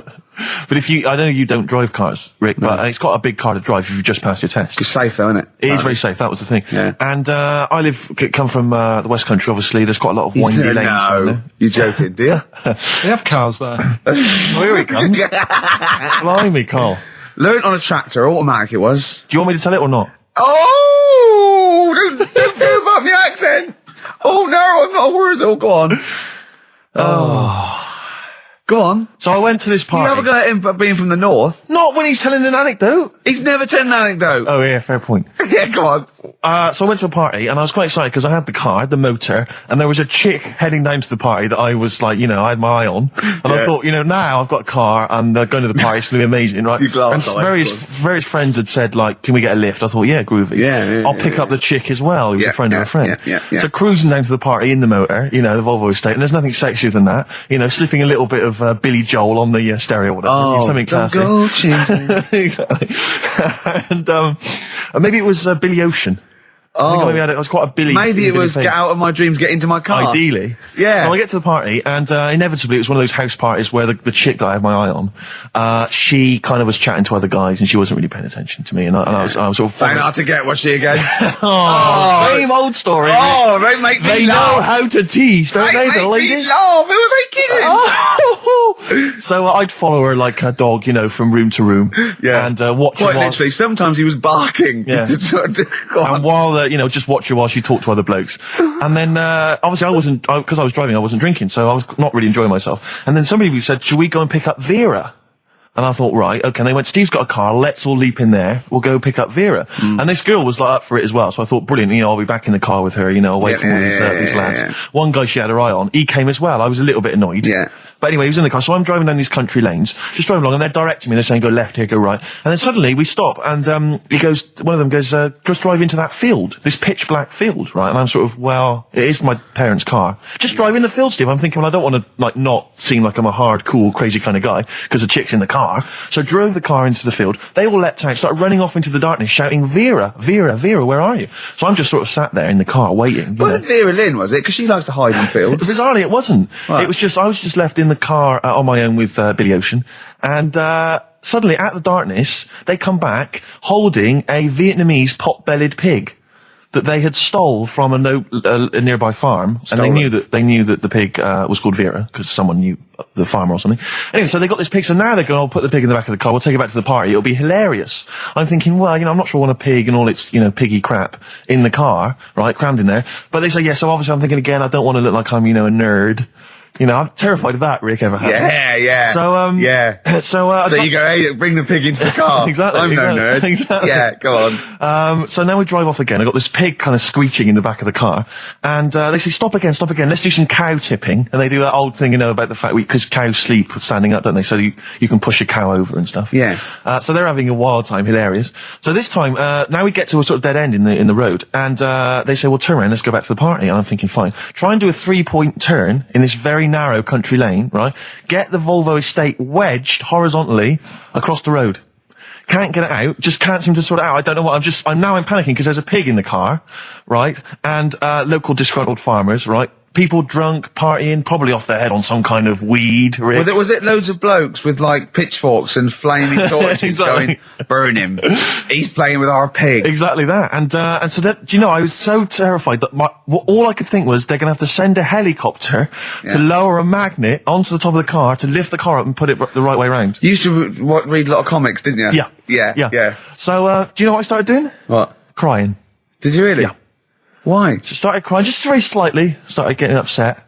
And the other guy that the girl fancied, he had to get into the driving seat and sort it out for me by slowly edging forward So and that's the backwards. worst bit of the whole story. Yeah, edging slowly back and forwards. He just sorted it out, just slowly worked the car back round, and then we were off. You're just gently weeping. Just gently where weeping in the back. The bloke had just taken the bird that you saw from a distance. Exactly. That was basically your wife in your head by then. Oh, yes. Wasn't it? I can't We were believe it. happily married with a pig for a child. Don't joke, that could happen. I know. The pigs come, if you like. Sorry? What did you say? What did you say? What did you say? When you do what, Carl? What? What did you say? No, what did you say? Because I don't want to have to go to the radio authority again. What did you say then? just remember. We are going out live, Carl. Yeah, remember Tom Binns, right? What did you say? What I'm saying is, why were they shouting Vera? Because pigs don't come to the name, do they? Hey? I don't know the ins and outs of a pig, have how to lure a pig into your trap. Can I just tell you some very, very interesting things about pigs? Please do. Right. One, everyone knows they have a corkscrew-shaped penis, right? A corkscrew-shaped Yeah. penis. That's the tail, isn't it? Two, they can't look up. They can't put their head back and look up, right? Three, they can have a 30-minute orgasm. Rick, is it only pigs that have got a corkscrew-shaped penis? No, and landlords. Okay. Very handy. No, but you agree with me on that people who just, I can't stand noisy eaters, people who go, No, like that. I do agree with that. And people eating crisps, as I said before, people eating crisps in cinemas. Anyone who's making noise in the cinema, it's an I know. absolute Are crime. they must be mental. They've gone to see a film. There's people they don't know there. Everyone's paid £8. And they're crunching away. Oh, leaving their phones on. I was in the cinema, there was a 16-year-old girl, took a phone call in the cinema, the film was running, she went, hi, yeah, I'm in the cinema, started having a conversation on the phone. I was thinking, how important is this call Yeah. that you've got to receive? Oh, it's Tokyo ringing, Mr. Yakamoto's there, the deal's going through. It's Saturday afternoon, you should be up there hairdressers. I was in the cinema. Oh, by the way, Mr. Yakamoto's coming round tonight, and we can't use my pad, so Right. you've got to make him a meal. Yes. Don't you and your wife muck things up for me? But I was in the cinema, it's not long ago, and I went to see that, I think I was off to see that film, Crouching Tiger, Hidden Dragon, or whatever it's called. You know, Well, they could be on the phone for that, because there's subtitles. So it's not going to ruin it, is it? yeah, it wasn't her. I was sat next to another woman. She was crunching, a big fat woman. No, but he's got a good point there. Loads of people could be on the phone in there and it wouldn't sort of niggle you. Fine.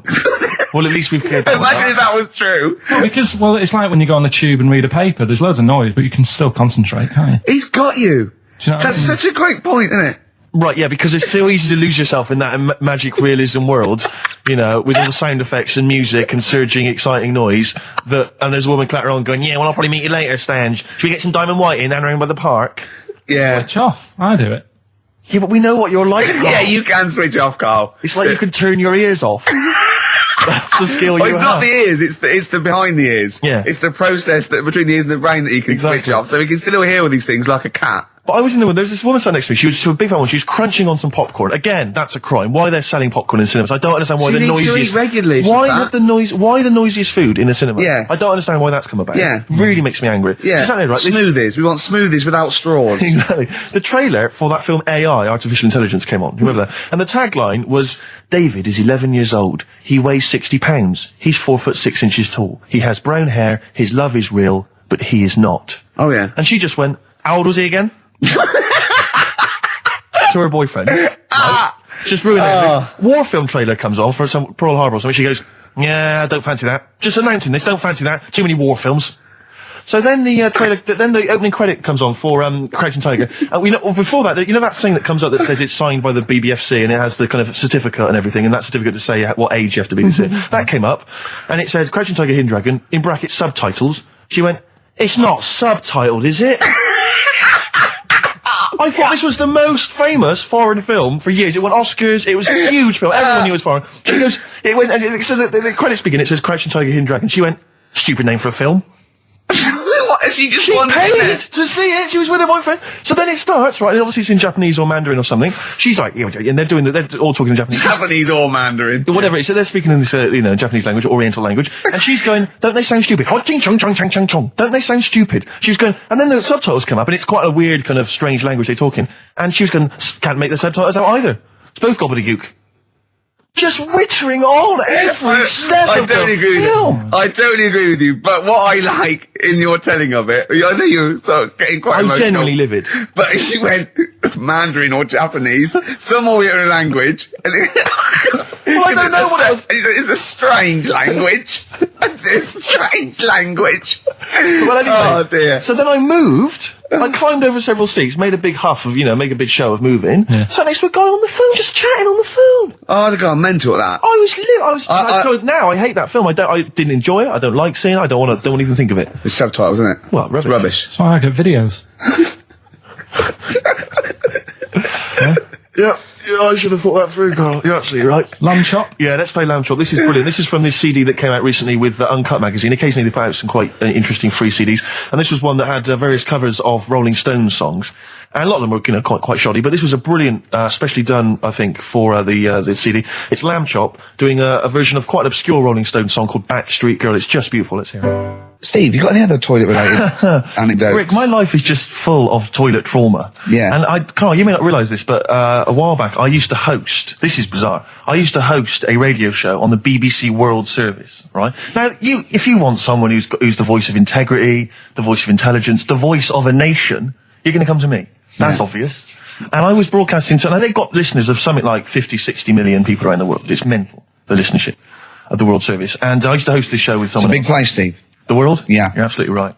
And anyway, so I had to be into Bush House where they broadcast from 10 o'clock every Friday morning to broadcast around the world to 50 million people, right? And one week, I just went to the toilet in my house, right? Everyone had left. I got there a bit late. I got up a bit late. Already against me. The clock was already against me. Had to be there at 10 o'clock, broadcast around the world. And we got 2 toilets in our house, downstairs one, right? And the door had already been a bit dodgy. It was one of those doors where you had to give it a bit of a kick as you went in. It was getting a bit tight. I don't know what the wood was expanding or something. I'm in there.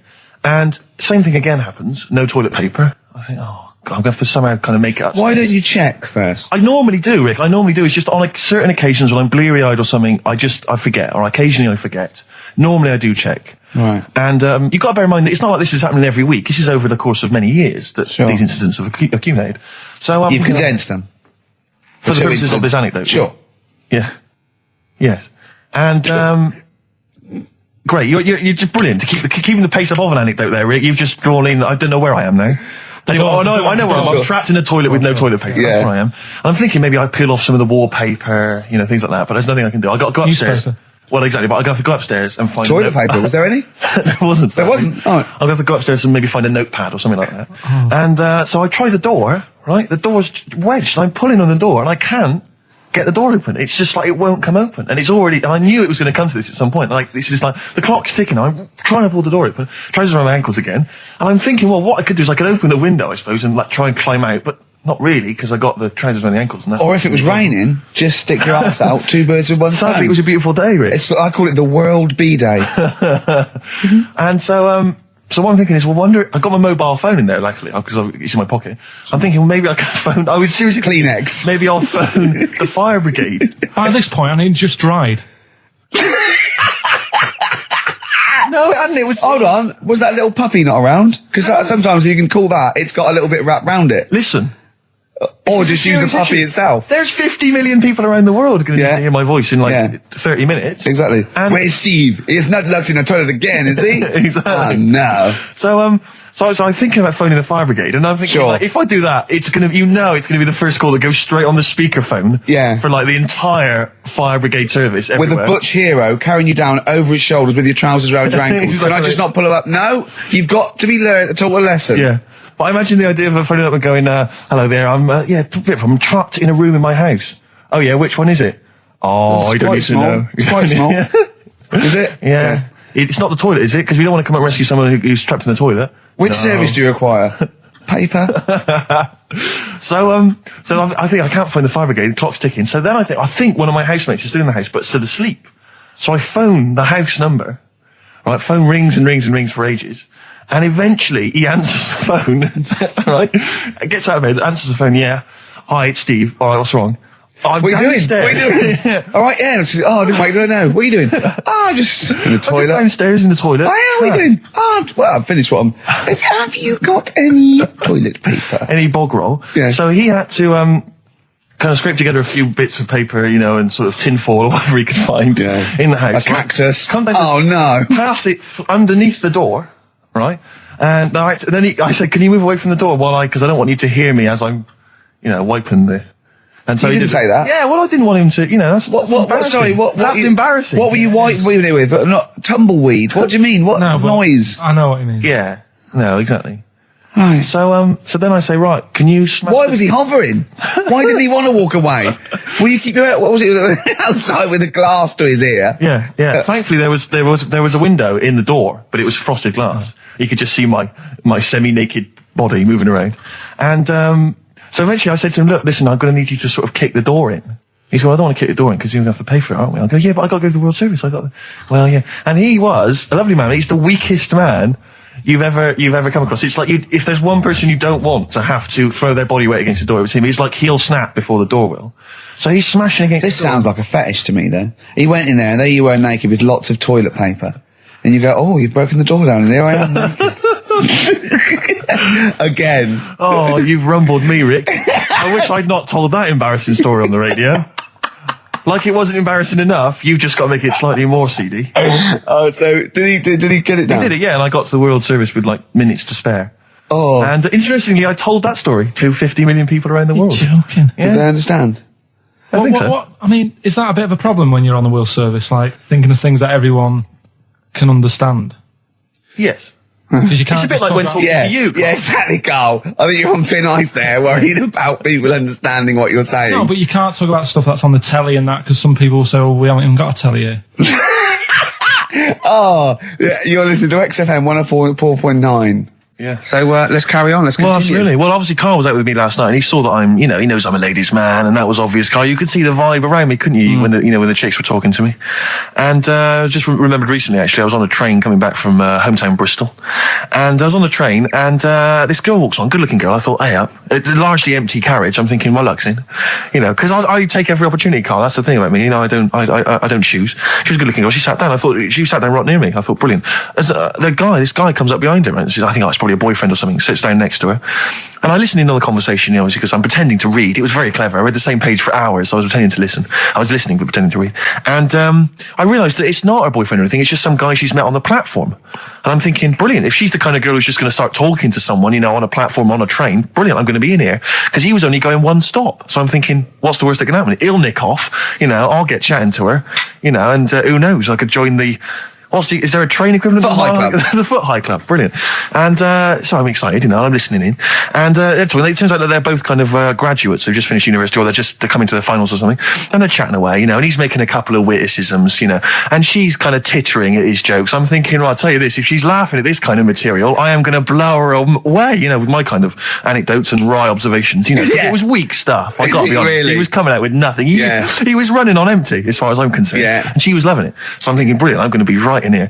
And then they get moving on to higher brow things, and I think she was going to study kind of Marxism or something like that, or communism, something. And she was asking him, by way of conversation, she was asking him what he knew about Marxism, and he was fumbling for his vague knowledge of it that he had in his life. And I'm just sat there thinking, come on, love, in any given capitalist environment, the proletariat will revolt against their oppression by the bourgeoisie, and after a brief period of socialist rule, emerges a classist society governed by community cooperation. Well, if that sort of talk wouldn't get a woman hot, I don't know what you'd use. If Marx and Engels is not going to get a woman sweaty down below, then nothing is. Then my name is You're not just Steve biding Watson. your time. Exactly. I'm just going to go in for the kill any minute. Yeah. So anyway, it comes to his stop. Right, he gets up. I'm thinking this is a piece of cake, and he gets off, and off he goes. He walks off, and I'm thinking brilliant. And I thought, I'll wait. I'll wait till the train's pulled away. I'm not going to leap in straight away. No. And he comes back along the carriage, and I'm thinking, hang on a minute. He goes, listen, do you mind if I give you my email address?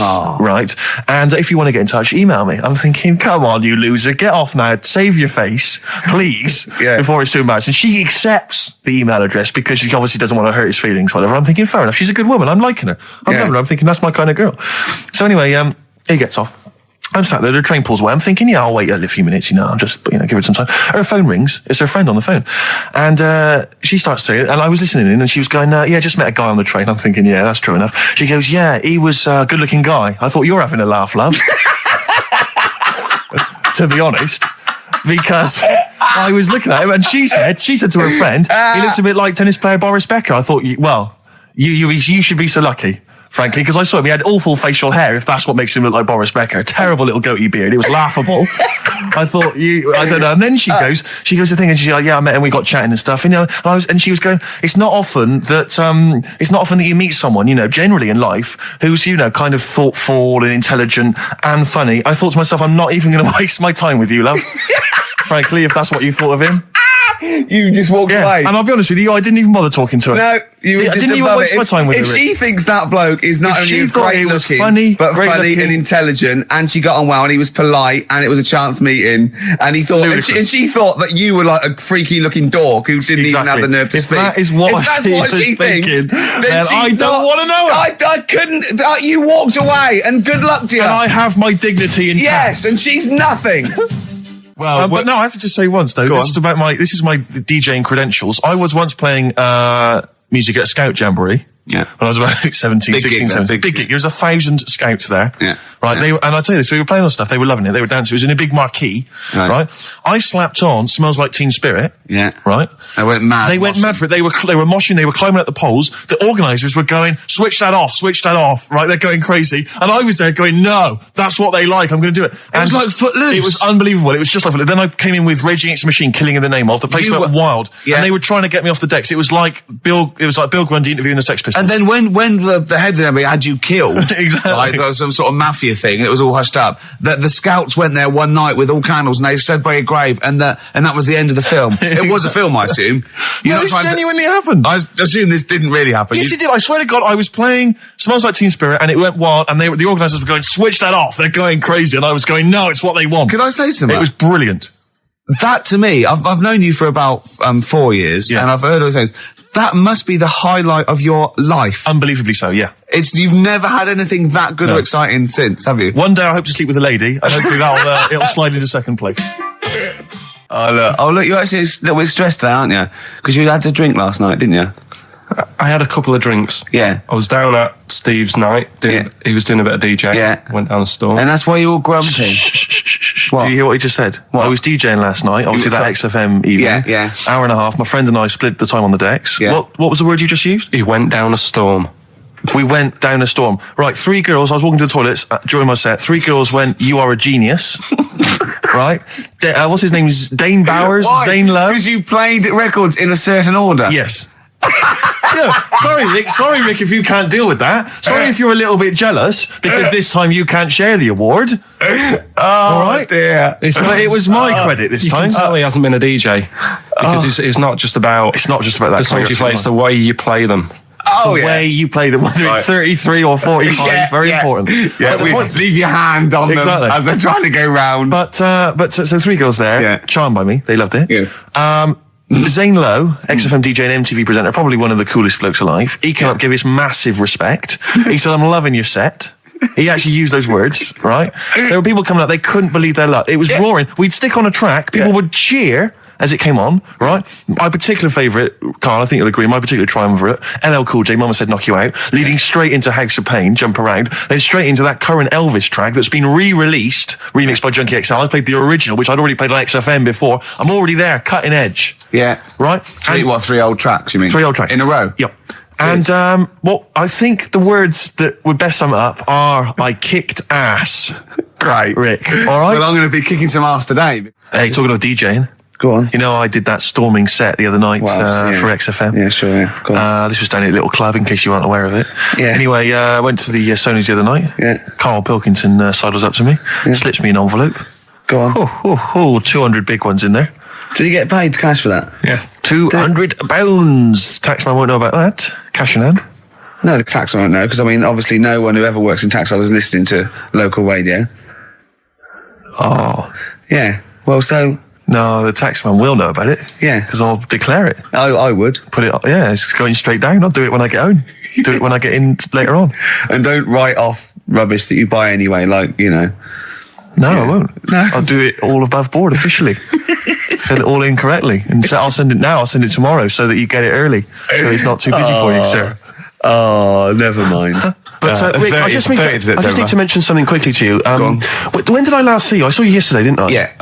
Because we went up to Edinburgh yesterday. We were very nicely invited to go and talk at the Edinburgh International Television Festival. It was quite a big deal. We went up there and we were interviewed. And Ricky chose to go on the train because it takes like 4 hours. Is it 4.5 hours or something on the train? Yeah. But it's quite leisurely. It's quite sort of gentlemanly thing to do. Yeah. I opted to go for the plane option and fly up there. More modern. Exactly. And they bankrolled that. They paid for it all, and that was all very nice. And as I recall, when I last saw you, we got a cab, didn't we? And you asked if you could get the cab to drop you off at the train station. Yeah. And then it took me on to the airport. Yeah. Did I? Now that was before. The last time I saw you was before I got to the airport and missed my flight, wasn't it? Because I had to drop you off in the centre of town. Yeah, no, that was just before I had to pay £165 to upgrade to another ticket. How did you not tell me that in the last hour? £165, Ricky. I had to pay because we dropped you off at the train station. So I mean, do you want to go halves on that, or what do you want? How do you want to deal with that? How do you want to sort that whole mess out? Why were you late? Why was I late? Because we dropped you off in the centre of Edinburgh, and do you know how hard it is to get out of Edinburgh in rush hour traffic? But it was only 3 minutes away, so you'd have missed it anyway. No, because if we'd gone the other direction, it would have been 20 minutes. It took me like an hour to get to the airport. And I got there, and the plane had already left, and the cabbie was just laughing. He was saying, we're never going to make it. He goes, you were a religious man, you better start praying. I thought he was being facetious. He was absolutely right. £165. But hold on, why didn't he tell you that when he picked up at 4:15? It makes you wonder. So obviously I'm a little bit annoyed, because I'm not a man who likes to sort of spend unnecessarily. But wait, this is not my fault, because you were there when we made that decision. I didn't impose this on you. We both decided that might be. It's both our fault. I mean, it's no one's fault. It's both our fault. That's fair. That's all I wanted to hear. It's both our fault. Therefore, it's both our financial obligation. No. £165. Just split that in half.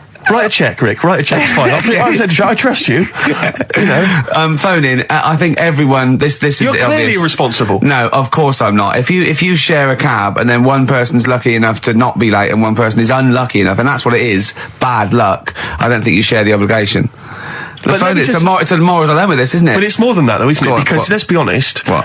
Even if you had known that I was going to get there late, you'd have wanted me to hang around just so you weren't left around waiting for a train on the road. Because you get bored sitting there. So you'd have wanted me to at least got in that cab. I got there way too early. I actually got there I was there about 30 minutes so you early. made it fine then. That was exactly. So I mean, I sacrificed me hanging around for half an hour so you could get it at 4:15. And the other thing is this: you were going to get it at 4:15 anyway.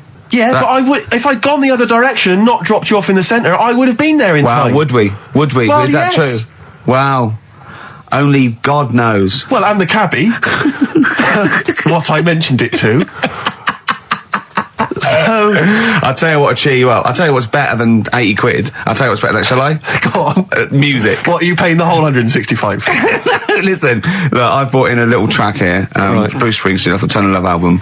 And I know you're a Springsteen fan. I'm a Springsteen fan. We should just qualify this, because a lot of people who listen to XFM obviously a bit edgy about Springsteen. They just think he's this old, kind of ludicrous 80s rocker, the bandana, the flying the flag, which he never really was. No, that was Bon Jovi.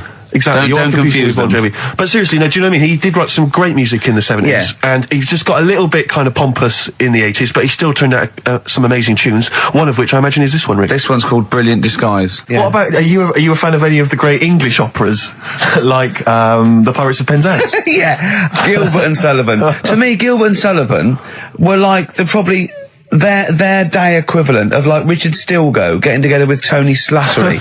And then 100 years later people go, it's brilliant. It is like, they might as well, I don't know, make any episode of Whose Line Is It Anyway? Right, yeah. Into an opera, and in 200 years time we're going, that's genius. Yeah. Listen to this one, look, this is Party Quirks. Yeah, Amdram Society staging World Step.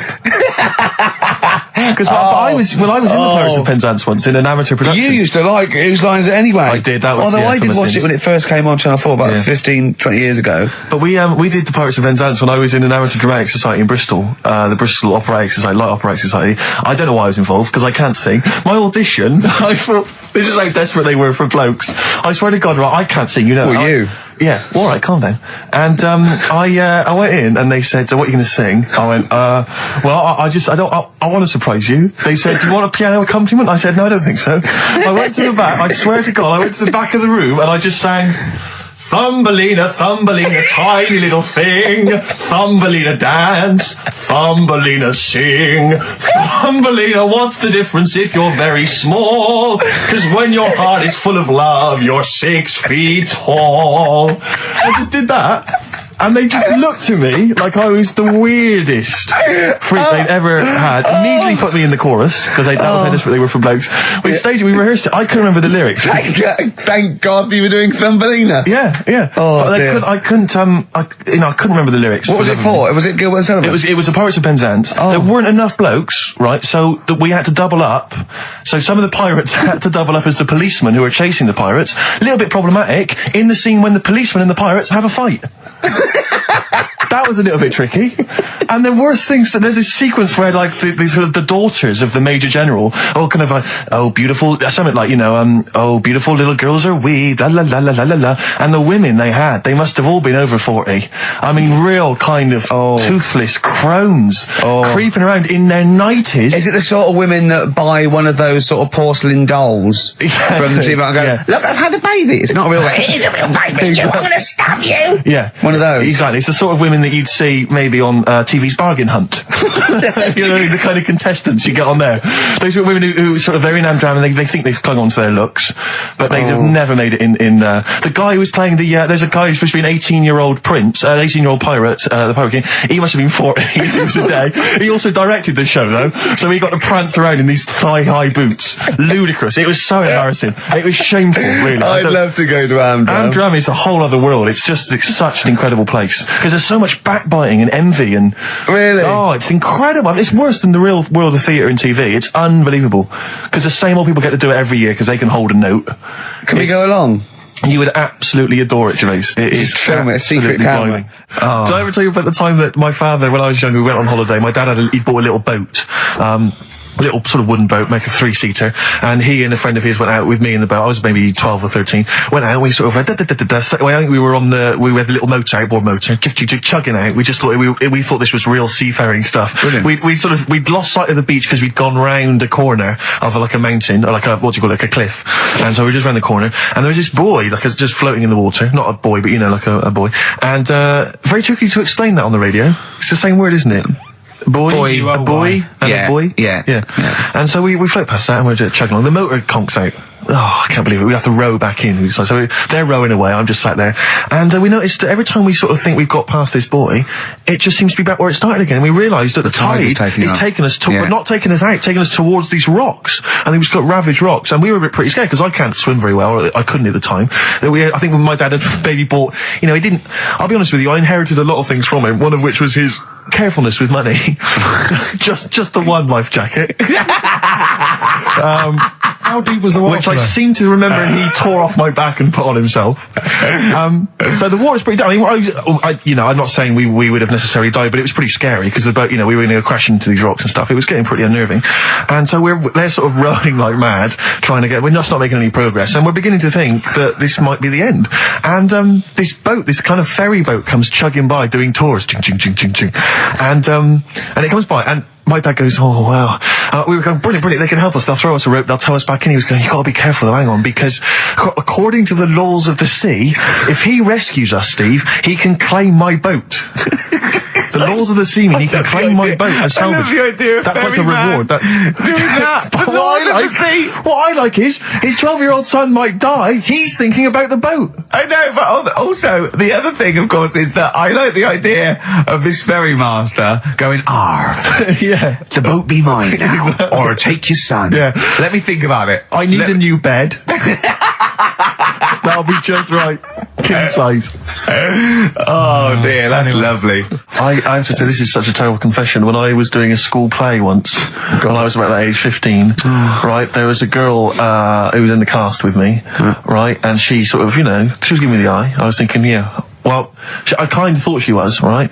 And it was class. But there was another guy. There was another guy there as well. I was sort of competing for her affections. Oh no! And he was quite a witty guy. His name was Scott Hansen. He had long blonde hair. Exactly. Yeah. And I thought, well, the way to impress her, because I was 15 or whatever, I thought I was pretty smart. I sat in one of the adjoining dressing rooms, reading a copy of the philosophical book Zen and the Art of Motorcycle Maintenance, which I didn't understand, but which I sat there reading it in the hope that she would walk in and think, my God, your reading's ending the art of motorcycle maintenance. You don't go with the crowd. You don't want to come next door when we're talking about nonsense and people are flirting. We're talking about the bangles and curly whirlies. You're in here saying, look, just, if you want to come and talk to me, you're welcome, but I'm not... I'm a thinker. I bet you thought you were Kwai Chang Kane, didn't you? I thought it was like she'd think, Jesus Christ, I've never met anyone like him. That is genius. And I remember the one time she accidentally walked in, she went, oh, sorry, wrong room, and left again.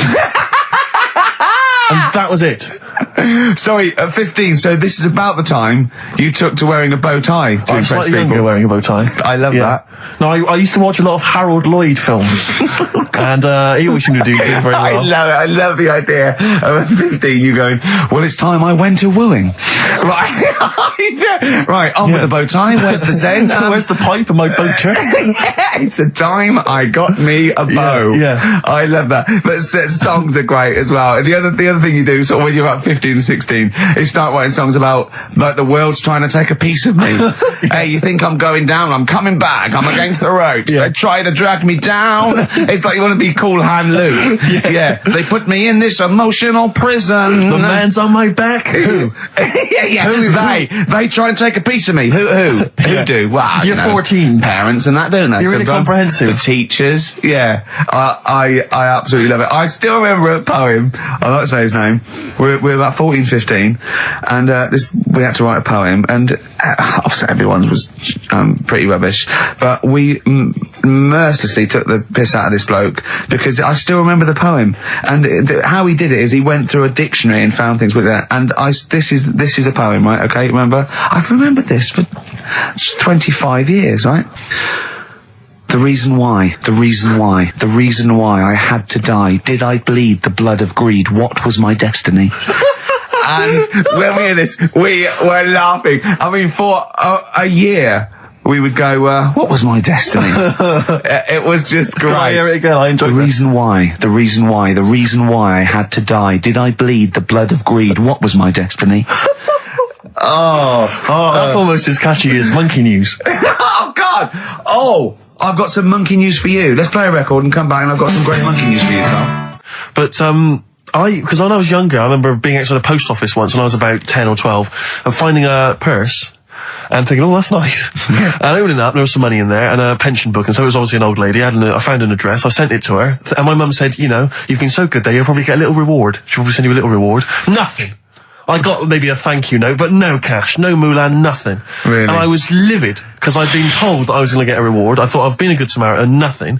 So, many moons later, when I was at university, I learnt from that, and this is the most bizarre thing. This explains a lot, doesn't it, Carl? This is like the Mary Celeste. I went to a cash point to I thought, I can't get my card in here. And I realised there was already somebody's card in the machine. They put the code in, but then they just disappeared. They'd been kidnapped or something. So it was just there, waiting, sitting. It said, what do you want to do? And it gave you a number of options. I thought, interesting. Steal or go to heaven? Yeah, exactly. You went, oh dear. Well, I pressed balance just to check what their bank balance was. Unbelievable. It was a considerable sum of money. I'm not going to lie to you. It was not typical student debt. It was like, I think they were a foreign student. There was a lot of cash in there. A lot of money. Did you feel a slight bulge in your trousers when you saw the amount of money? I couldn't believe my luck. I thought to myself, now then, I could just take that card out and hand it in, or I could teach them a small lesson, right, and maybe give myself a reward, because last time I did that, I didn't get a reward. So if I give myself £30, then I'll take the card out. 30? Give myself 30. Yeah. You didn't really? Well, I thought that's a good reward, and I went in, I handed the card in, I took that Steve, and that's a little reward for me. And I'll tell you this, don't think it's evil, because I went in and I bought everyone a drink. Well, brilliant. Yeah, I didn't tell them I got the money free. Well done. Excellent. So probably gangsters are quite generous with the money they've stolen from other people. Yes, but someone's negligence, Rick, has lent... the thing is this, Steve, right? I believe it, except that buying people a drink, Carl. What do you think? Well, I kind of thought that when he said it, but then I thought, but they'll be buying him back. So he's still... So in a way, he's still a winner. Yeah. Everyone's a winner. in that situation, including the student, because frankly, if there had been a less scrupulous person who found it, they'd have probably helped themselves to a considerable sum. I cannot believe he did that. There was thousands and thousands of pounds in there. What if Beadle had jumped out and slapped you with his little claw and said, we've been filming this, merchant? Well, so what? How old were you then? I don't know, 19, 20? Would you do it again, or was it just to get the world back for the old lady's purse? Possibly do it again, yeah. You're joking! Well, you've got to think of it this way. You've got to think of it as there was a lot of money in there, and someone less scrupulous than me would have taken a fortune. They'd have cleaned them out. Whereas I just took a small reward, which I thought was more than enough for someone's negligence. And I've returned the car. They've got the car back. Everything's fine. Think of someone else. I could have gone on a spending spree. I could have been buying stuff, all sorts. Yeah, but it wasn't yours at all. Yes, but they probably would have given me a reward. And because, sometimes people forget or, they don't give you a reward, I thought I should He had take to it go at your myself. dad for nicking a loaf of bread out of a phone box. Yeah, but that's because it's for old people, geriatrics and stuff. How do you know how old was your people who you were robbing from? It was on a student campus. Well. Wow. I thought it was excellent behaviour. I thought it was that's good, honourable incredible. behaviour. That's showing another side to him, isn't it? What would you have done, Carl, in that situation? And tell the truth. I might have helped myself a little bit. There you are. I don't know what this is helping yourself a bit. Like you say, just sort of, send them back and sort of say, If you find a £1 coin in the street and you can be bothered to bend over for it, then have it. But someone's cash point card or personal belongings... I'd let them know, though. Did you send it to them and say, I've service charge included. I've took that out already. No, I handed it in to the... You let them know?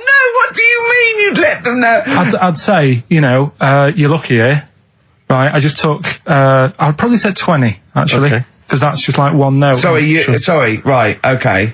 You are winding me up. No, I'm not. I mean, not for once. I mean, I know what Steve's like. He is tight, right? He is. And you know that, don't you, Steve? Financially, you mean? Well, no, I mean, just the way you are. You're very sort of, you're not wasteful with your money. I'm careful. No, I'm not wasteful. Absolutely right. No, but to the extreme.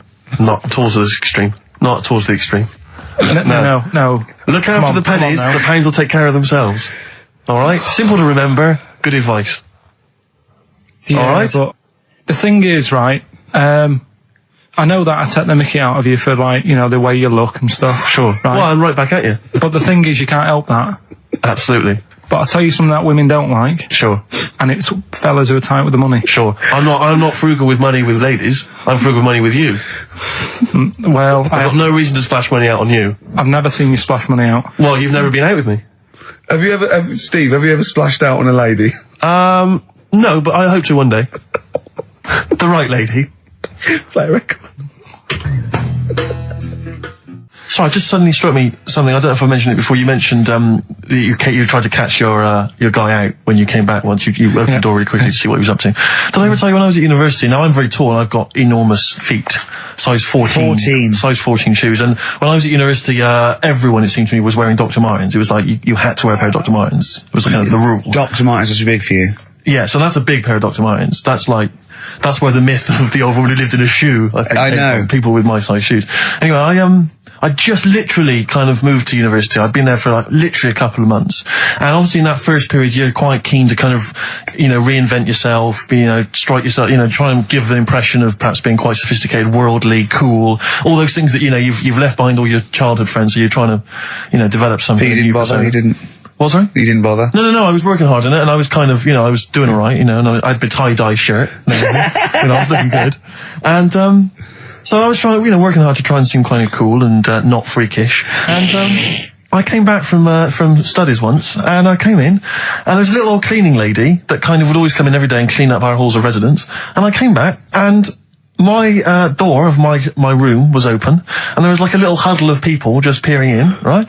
And I thought, this is odd, that there's my door's open and I'm not in there, and there's people staring in the door. And I looked in, and the little cleaning lady had my Dr. Martens on and was clumping around, making them all laugh, doing an impression of me. That's amazing. Imagine that. Imagine the psychological scars that has. I know that she's more popular than you. Yeah, exactly. And they go, come on, Maud, let's go to the JCR. Exactly. And they carry her down. They go, drink.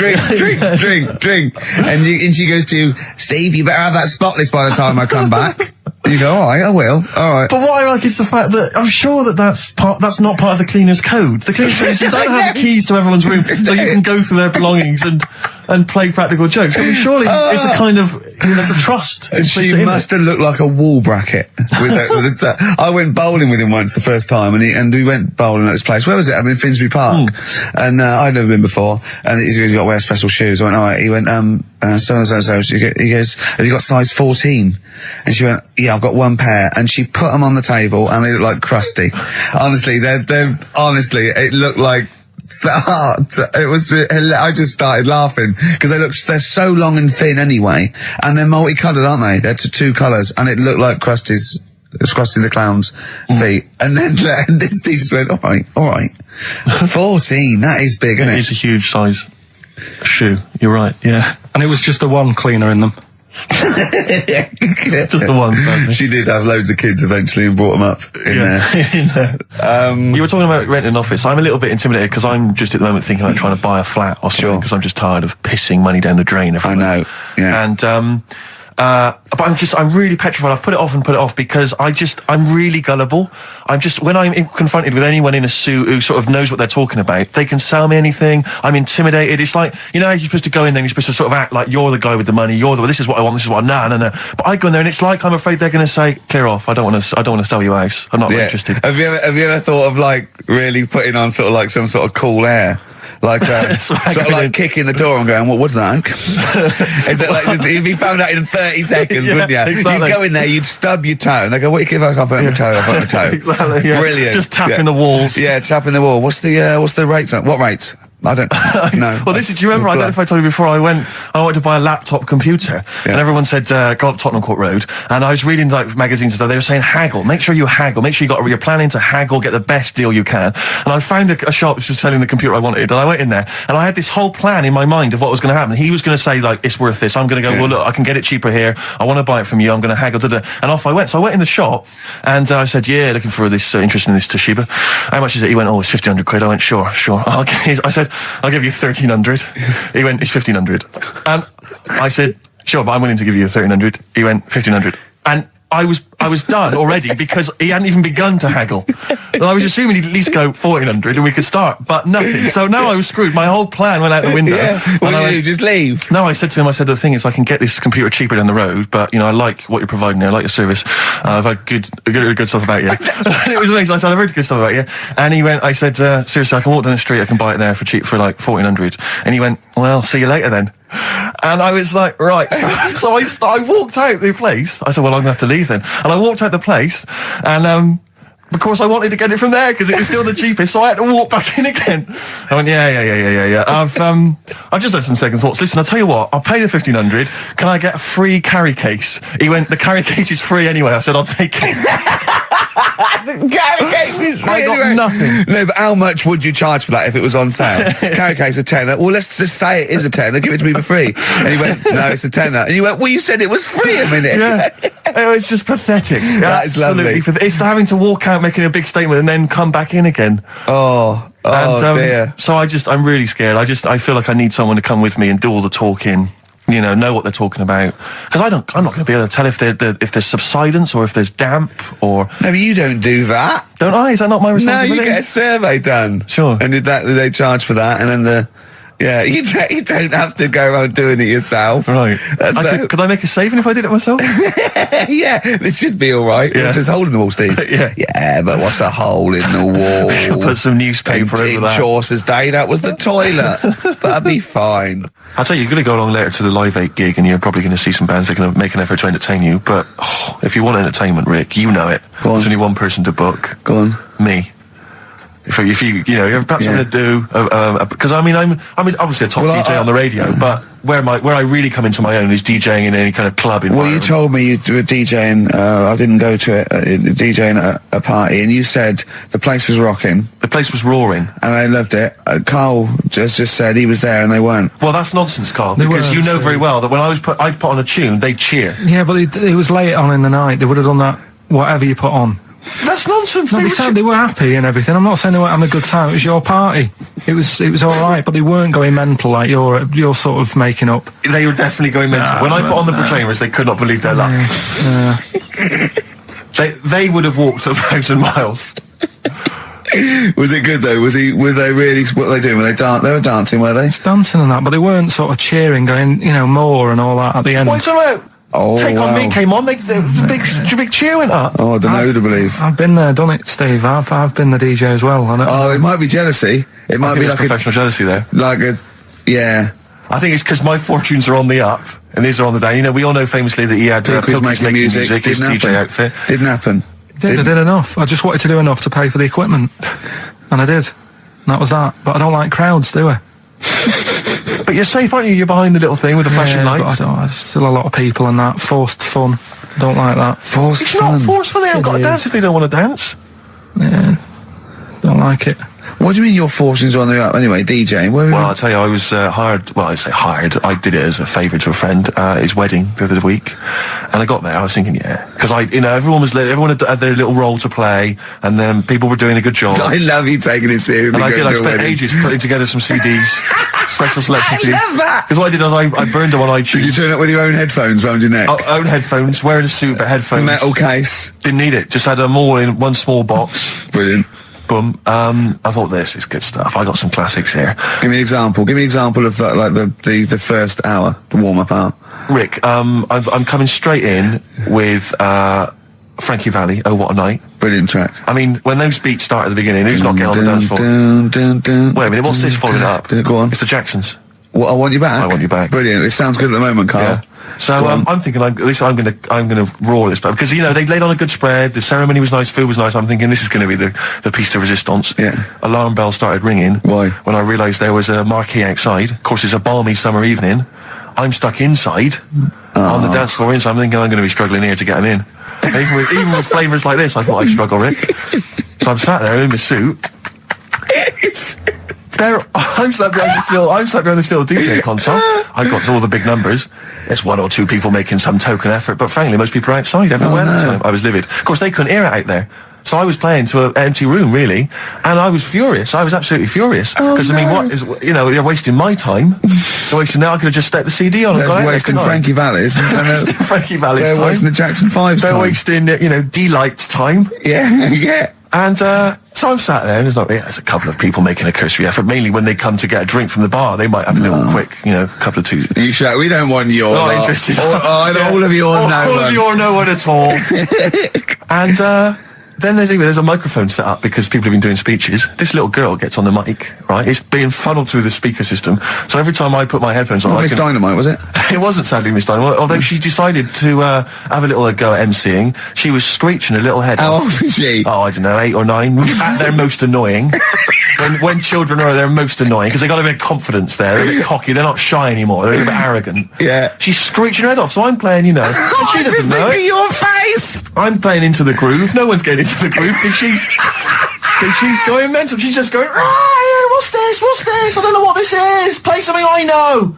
I'm thinking I haven't got any bloody DJ Otsu or Crazy Frog. I'm not going to play what you. So she's just screeching along, ruining it for everyone. I say everyone, there was no one there. So me, she was ruining it for me. I bet you were really I was angry. furious. But of course as well, every time she screeched, it went through my headphones.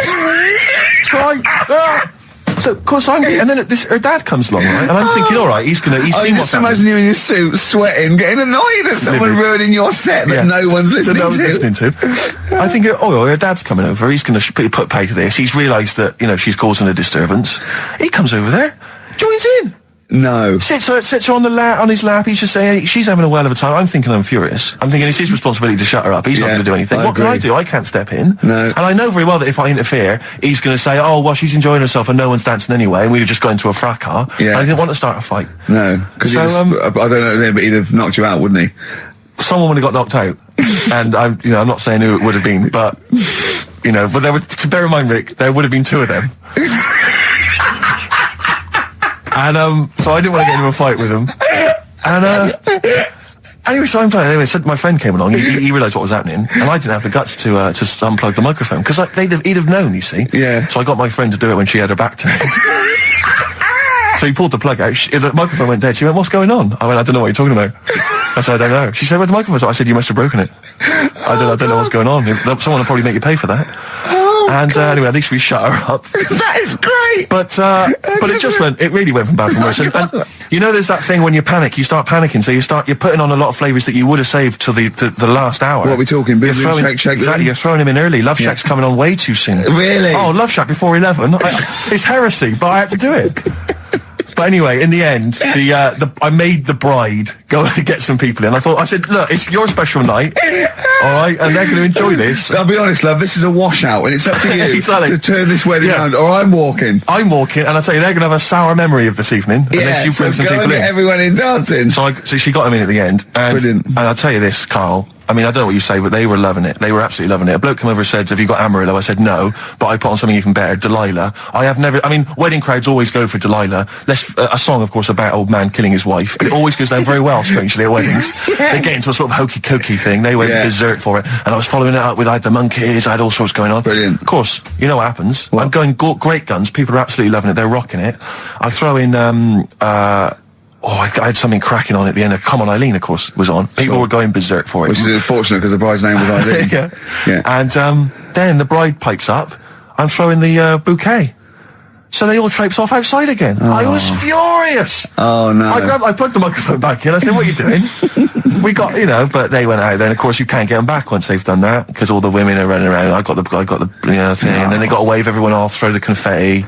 They ruined your day. I was having a great time and they ruined it. She ruined your special day. She ruined my special night. Oh, no. It's on her head. What would you put on about now, Carl? What if I was DJing? Yeah. Probably about a world party. Go on, then. Interesting. Chilly weather, why not put on a cardigan? That was the Cardigans. And for what it's worth, a lovely tune there. That's a joy. We should definitely talk like that more. XFM 104.9, Ricky Gervais, Steve Merchant, Karl Pilkington, alright? Alright. Yeah? Well, we got a jam-packed show today. We got so many we got more features than Carl's got on his face.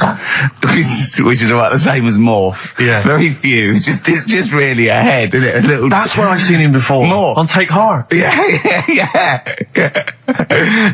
We've got Rockbusters. That's still going no strong. Feelings on that. No, but he's said he's going to buck his ideas up. We've got Chimpanzee that. Carl finds an amusing monkey or ape related story. We've got Carl in a film again. Right, excellent. Yeah, we've had a lot of great response from that, Carl, on the internet. It was my favourite thing we've done. People raving about that. Can we say what the film is this week? Excuse my French, we've got some bloody great music. Oh, pardonnez-moi. Wow, I don't know. I can't speak French. Well, I'll just give you a taste. We got Oasis, Cardigans, you just heard there. We got Lloyd Carl. We got a bit of Pretenders coming up. Eminem, Feeder, Coldplay, all the greats. Can I play some TJ's Fan Club later? Yeah. What should we have now? Oasis. Go on, then. Yeah. Brilliant. Oasis and Songbird. It's a nice little ditty It's all right, yeah. of a Saturday. Yes, thank you. XFM 104.9, Ricky Gervais, Steve Merchant, Karl Pilkington. I think we should go straight into it, Carl. I think we should do the competition. There's Carl in the corner. It seems a little premature, doesn't it? Do you reckon? Yeah, I Do you think reckon so. it's so good? We should tease it out of them. Well, it's a big thing. It's just that I've got absolutely nothing to say. Sure. So I haven't really. Well, I mean, like often I know you all have spoken to Carl in the week. This week, for some reason, I've been speaking to him. Oh, right. I spoke briefly to him about Michael Jackson and the documentary. Yeah. Now, of course, I thought that was extraordinary. Amazing, I asked amazing Carl's piece of opinion. work. Yeah. And he didn't mention to me the fact that Michael Jackson likes to climb up in trees. No. He didn't mention anything about his bizarre relationship with children. He didn't mention anything about his obsessive billionaire spending sprees. Right. He didn't mention anything about the mannequins he has in his thing, or the fact that he drives around his sort of 7 hotel suites in Las Vegas in a little kind of old people's scooter. The only thing of note for Carl was he said to me, "Did you notice how big his hands are?" I'll tell you what, though, I did. What? How you look at the man's got like a face that he's had reconstructed. Well, I can't say that. It's libelous. Yeah, but, he hasn't. He's got an awful He's had two make face. jobs. Yeah, And you're looking at his hands. But I think it's because you look at him and he looks a bit like there's a bit of androgyny there, but it's sort of like it is quite a petite sort of old lady's face in a way. But then you see these labourers' hands come out. That's always the way with a tranny, isn't it? You know what I mean? What, you can't accuse him of being a tranny. No, he's not. No, he's not. What are you saying? I know He's got enough issues now. You're accusing him of being a tranny. I like him. I thought he came out that brilliant. I thought it was I really felt sorry for him. No, I think he cleared up a few things as far as I'm concerned. I thought it was a fascinating piece of work.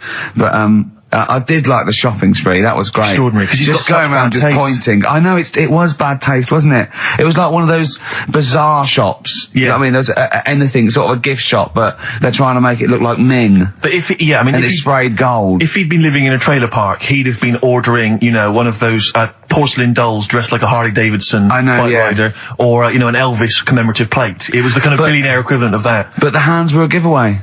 It's the same as those sort of transvestites. Well, it's like you get. What was it about his hands? Well, you know when you get like a cab driver or something, right? And he decides to turn transvestite about 60, and he goes on Kilroy. So, I mean, that way, he got a twin set of pearls and he goes, I've never felt so comfortable. But his hands are still big. He's got a little wig and he's got the lipstick on and he's with his teenage kids who are going, kill me. Do you think he's been having surgery on his hands to make them larger? Bigger, yeah. Is that why he was wearing that glove through most of it? Exactly. But I think he wants to be a goalkeeper. Right. And they said, well, you can't, Michael, you've got big hands. It would help him climb the trees. It's right, yeah. And he can play tennis now without a racket. Yeah. So what did you make of it, Carl? Were you intrigued? The Michael Jackson thing. It's, it was alright. But, that got a load of attention in the press. But the Trisha programme got nothing.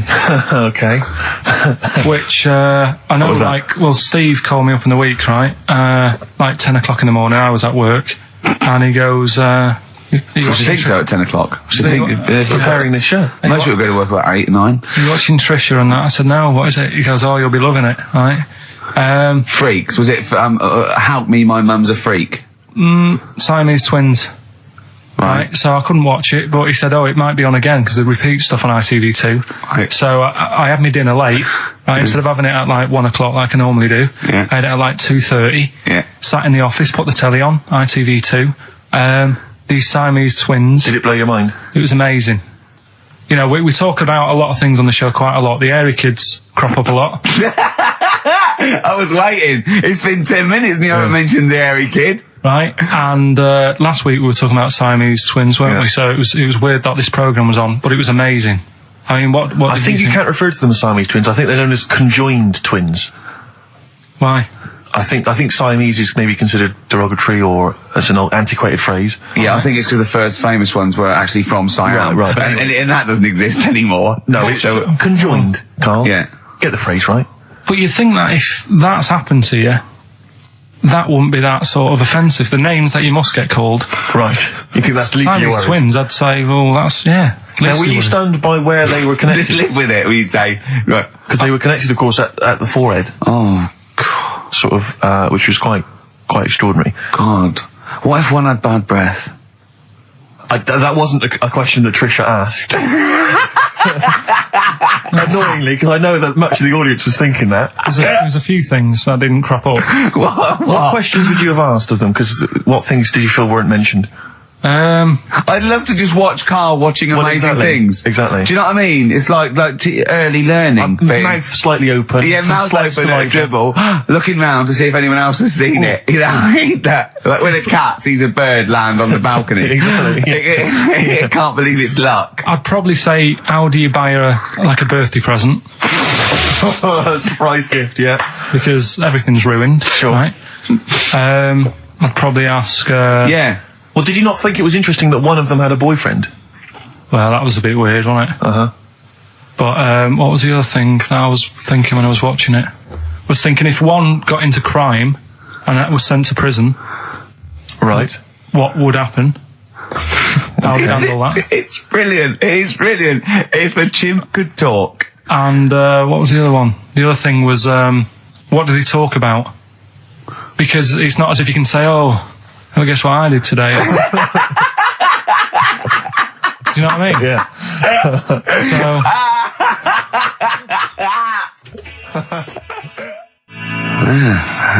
Brass in pocket, and if they're pretending to be good, they're doing a bloody good job of it. I love them. That's Ricky Gervais on XFM 104.9 with me, Steve Merchant and Karl Pilkington. Karl is still buzzing about these conjoined twins. It's just... One of them, of course, had to be... Because one of them was sort of shorter than the other and had to be sort of wheeled around on a kind of trolley thing by the other. This isn't Molly and Dolly, is it? No, they're not called... One's called Reba. Oh. I forget what the other one's called. Sheena, maybe, or something like that. Do you remember, Carl? No, I wasn't that impressed with the names. It was just... Yeah. So you immediately put them out of your mind. Those are rubbish names. I'm just, forget, Carl, forget. They're gone. Were they British or American? Yeah, American. Oh, because I've seen some American ones on Jerry Bizarrely, Springer. one of them was apparently a country music star. This is Molly and Dolly. Well, they're not called The one Molly that and joined Dolly. at the Oi. The one that joined. But they're not. I think you've made up the Molly and Dolly. No, it was on Jerry Springer. There's a little one that sits on a seat, and the other one carries it round, her around. They're not called Molly and Dolly. There was something like that. They're called. Well, we know that one of them's called Reba, and I forget. And one was a country and western singer or something. Yeah, and but she was saying, "Yeah, I've just made a movie. It's coming out shortly in theatres." Is your And the sister other one in it? Yeah, and the other one said, "Oh, I'm not involved." It's utterly bizarre because they live there. They work so hard to live their lives separately. Yeah, they say it's You all. know, Yeah, exactly. of course. So, Yeah. they try not to. So she's talking about her music career, and the other one's sort of not taking any kind of credit for it, which is nice. I It's suppose. weird though, because when she was singing as well, the other one just stands there. She doesn't join in. She doesn't sort of dance. Offer backing vocals. Do you know what I mean? Make a group out of it. A duo. Yeah, well, but it seems like we're sort of being horrible, but we're not. No, we're not. I mean, it's a really no, bad we're thing, laughing but- at Carl's amazement at this phenomenon. Sorry, I just got to say we're not. You know, taking the mickey. The really weird thing about all this, right? And it's annoying because you were saying about, what should have Trisha have asked and all that. Yeah. But one of them mentioned that one of them was adopted and the other one wasn't. Don't talk rubbish. No, seriously. I didn't understand it, right? Of course you didn't. And then Trisha sort of said, well, let's have a chat. And they were like, no, don't want to go into that. What do you mean one was adopted? That's and one what he was... said. One of them... don't quiz me on it, but that's what was said. Hello there. Hello there. I'm a multi-millionaire. Oh, and yeah. I've just seen your orphanage. Oh, I'd yeah, it's love lovely, to isn't adopt it? one of your children. You'd like to adopt one? I'd love to adopt a children because I've got loads from around the world, so I'd love to adopt one. I'd give you $10,000 towards your orphanage. We're speeded through then, yeah. Brilliant, okay. We've actually got 2 left. I only need one. I'm only interested Right. in one. Yeah, I don't need any more. Don't need any They're more. sisters. I know it would be tragedy to break them up, but I really only need one. Now break it up. There's the rub. You see. Sure, Because, sure. You just need the one. It's $10,000 now. You can have that. I'll sign it now, but I don't want to discuss it further. I'll bring her around. Brilliant. Okay. Ding dong. Hi, yeah, brilliant. You brought my kid round. Yeah, there she is. There. That's a joy. Yeah. Okay. Just standing next to a bush. Yeah. Do you want to? Can you bring her out? No, me? It's like, there's nothing behind the bush. So you just want. I just want to be able to walk 360 degrees round her. Do you want her or not? Yes, I can't believe it. What's that little trolley? She's talented. Oh dear. You're talking nonsense, Carl. Well, whatever.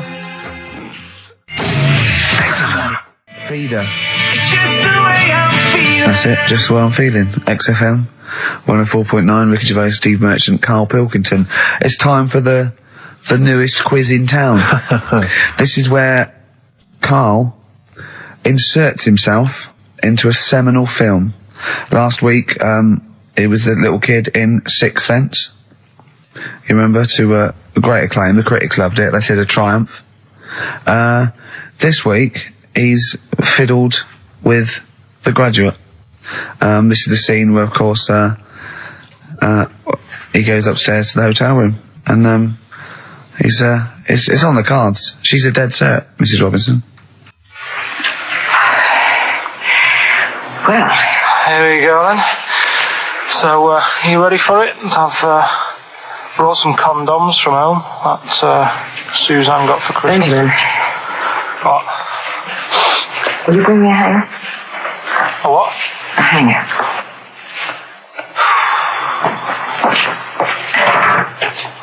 Tell you what, I've got wood. What? Just saying, I've got wood. I've got metal ones as well. What sort do you want? Either one would be fine. All right. There you go.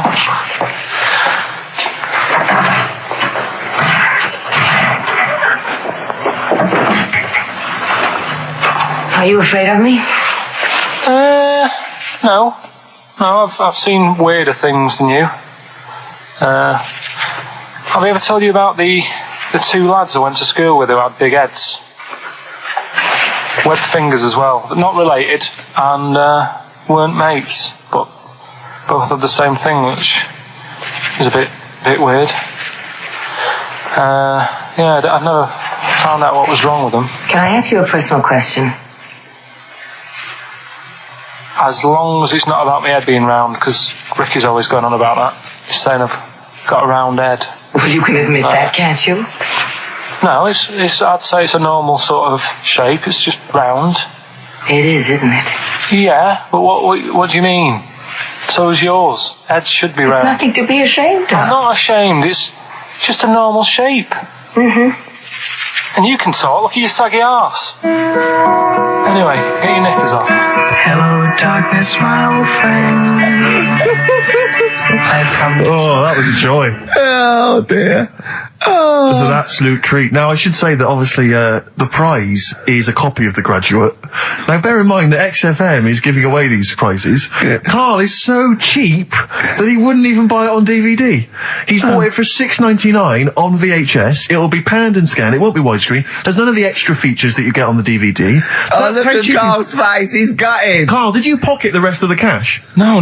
I have to use my own money to buy these. Right? What, you're using your own money to give this stuff away? Yeah.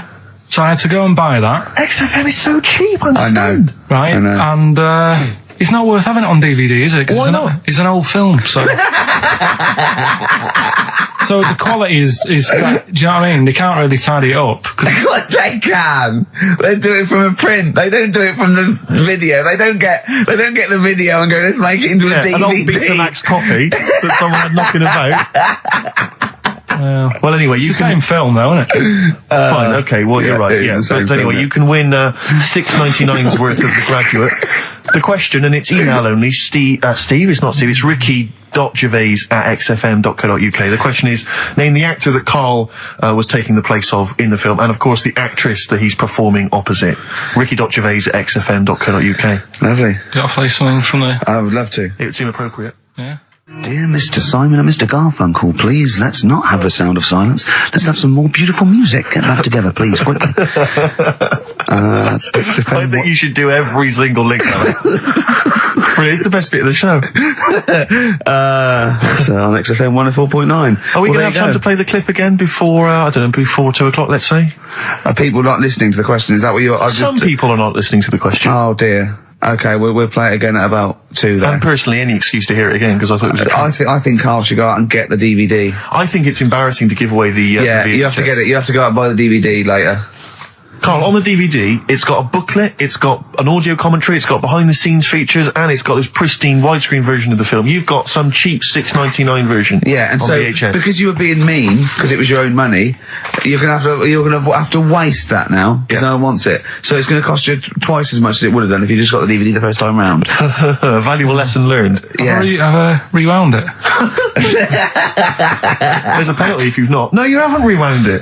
Go and get the DVD later. Were they going to win a DVD? No, I looked at the DVD and it was 18 quid. I'm not Go and paying get 18 it quid for and it. claim it back. No, you've got to wait. What a cheap station this is. It's outrageous. I mean, Well, do you want to go on with the other prizes with what we're giving away later?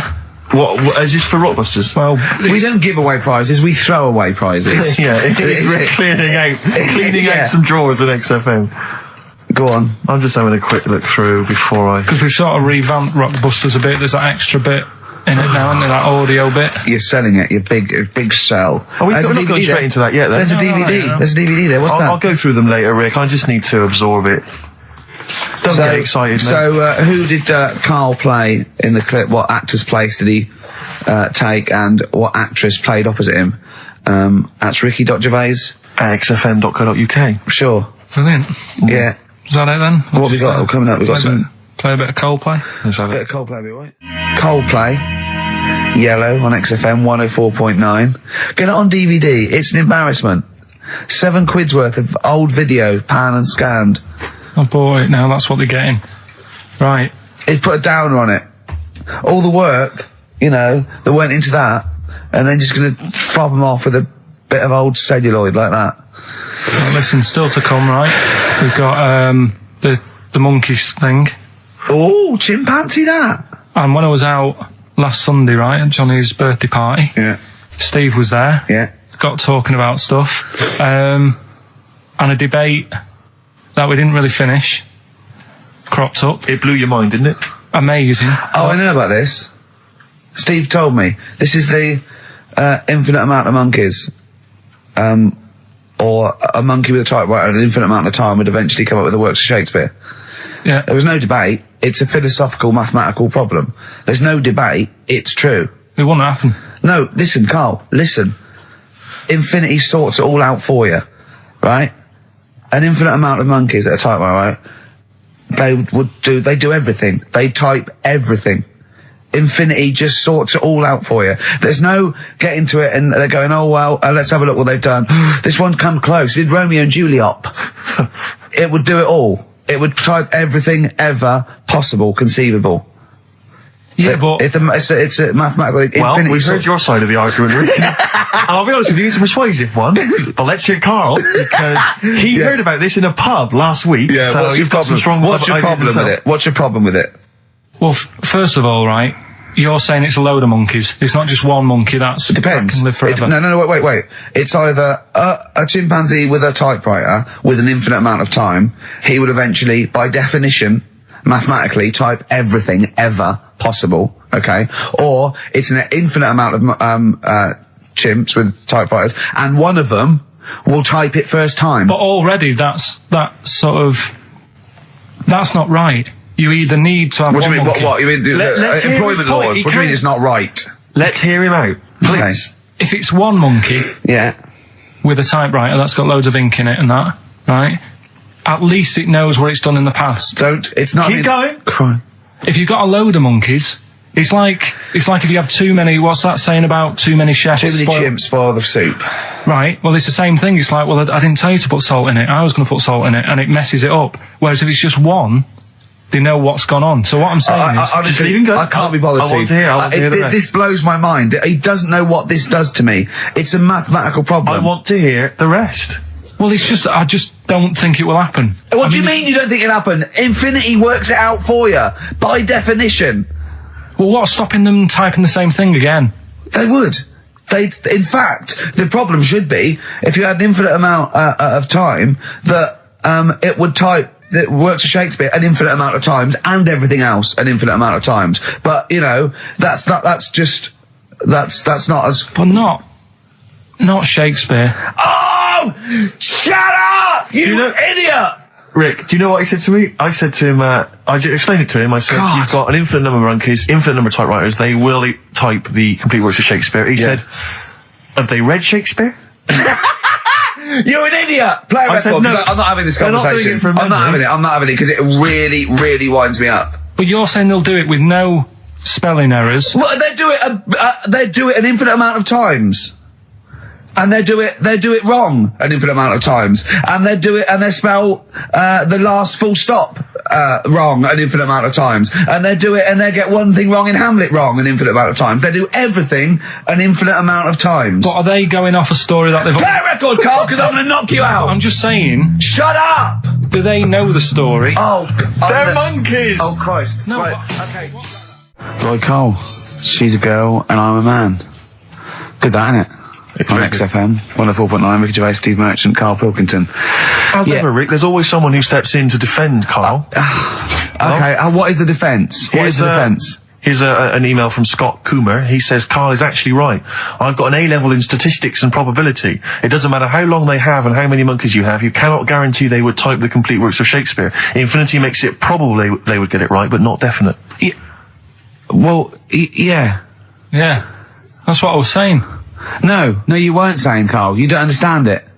Infinity sort of sorts it out. That if they do anything, they nearly do everything, won't they? No, I mean, they'll give it a good shot. on that. No, that's not the point. But the I'd point be is this. surprised if they did one page right. Right, listen. It's not to do with consciousness. It's not to do with them aiming. They are just bashing away at the keyboard. It's like they're used to show that there isn't consciousness. They chose the chimpanzee because it can type, presumably, hit the keyboard. It's because they hadn't come across you at the time.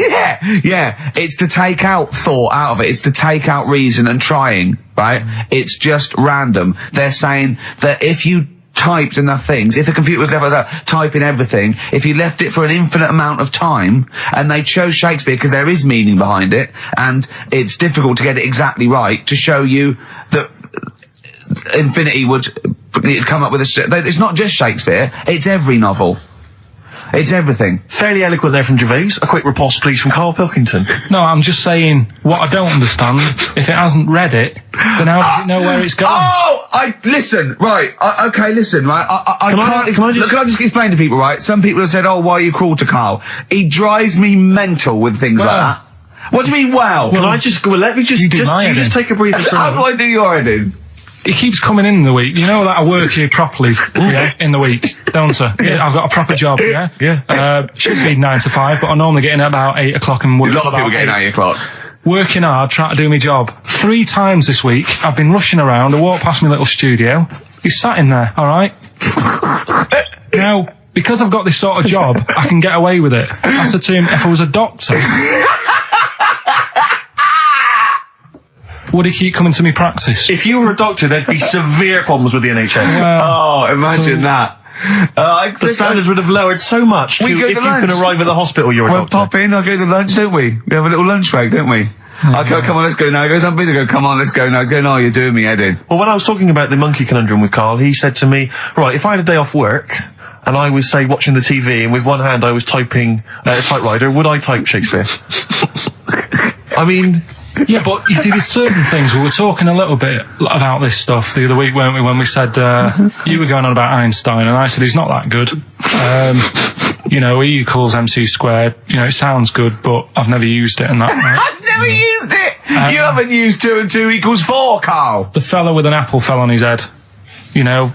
It could have been anyone sat under that tree. Do you know what I mean? It's just annoying. Lucky. And It just happened to be a genius. Newton gets all the credit Do you know for what his I mean? laws of the universe. Well, other people were working whilst he was having a lunch break under the tree. Okay. So in a way, it's like he didn't deserve to have that success story. Again, forget the apple and the tree and whether he was sitting down having a lunch break. It's totally irrelevant. Yeah, but what I'm saying is there's certain things that will just happen.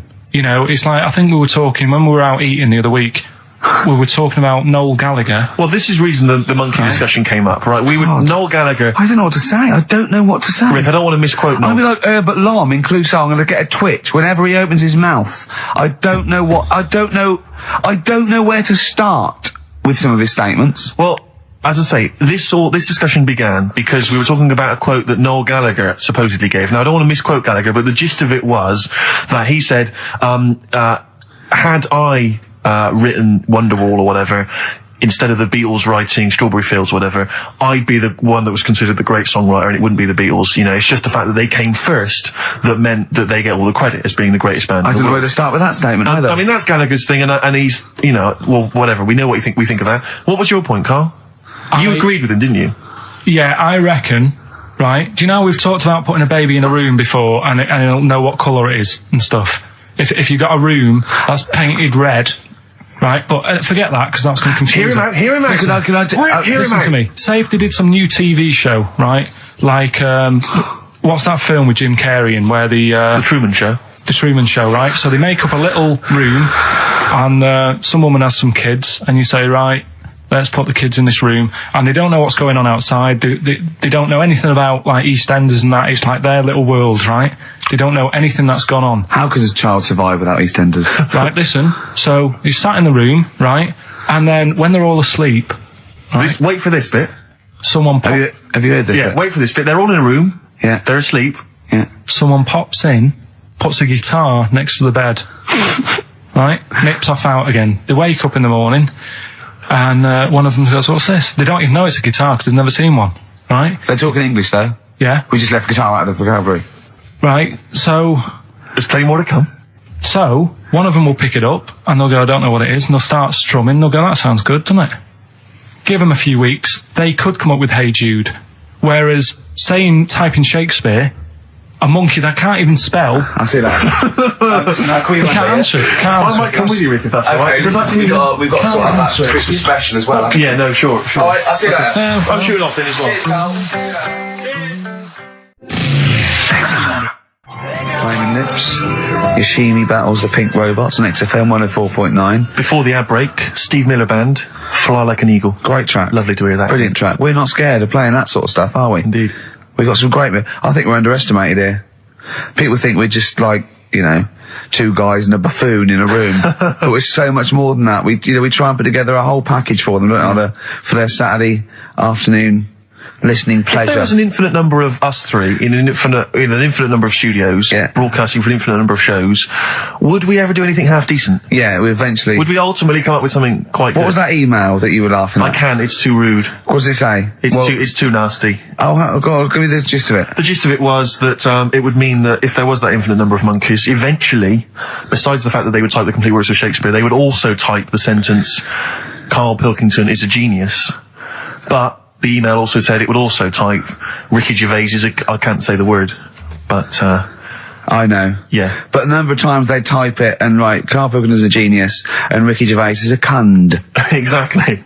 Yeah, that would be there a lot. Yeah. Before we carry on with anything, I should just tell you, we're on the subject of emails. There's one emailer we're always looking forward to hearing from. Richie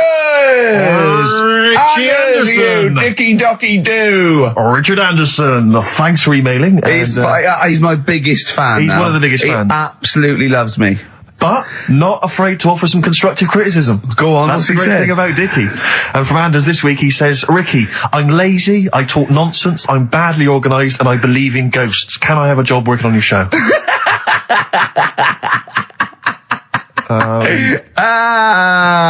Possibly, Anders. Maybe send in a CV. Or email a CV. He's put a little bit of all of us in that, hasn't Exactly. he? Oh, I'll ask you if he's a goggle-eyed freak, Steve. All right, calm down. Well, no, I didn't mean there's no need to get insulted. No, I didn't necessarily mean you, did No I? need to get nasty. Well, Also, I was thinking about that, actually, Steve. Oh, God. Just talking of the old... What? What? Talking of the what? No. Do you know, like... This better be good. No, you don't have that many girlfriends and that. what do you mean? Carl, why are we on this? I was defending you in the whole monkey discussion. Come on, what's your point? no, What's your point? What's your point? No, what's the point? What's the point? I just was thinking... If there was an infinite number of Steves?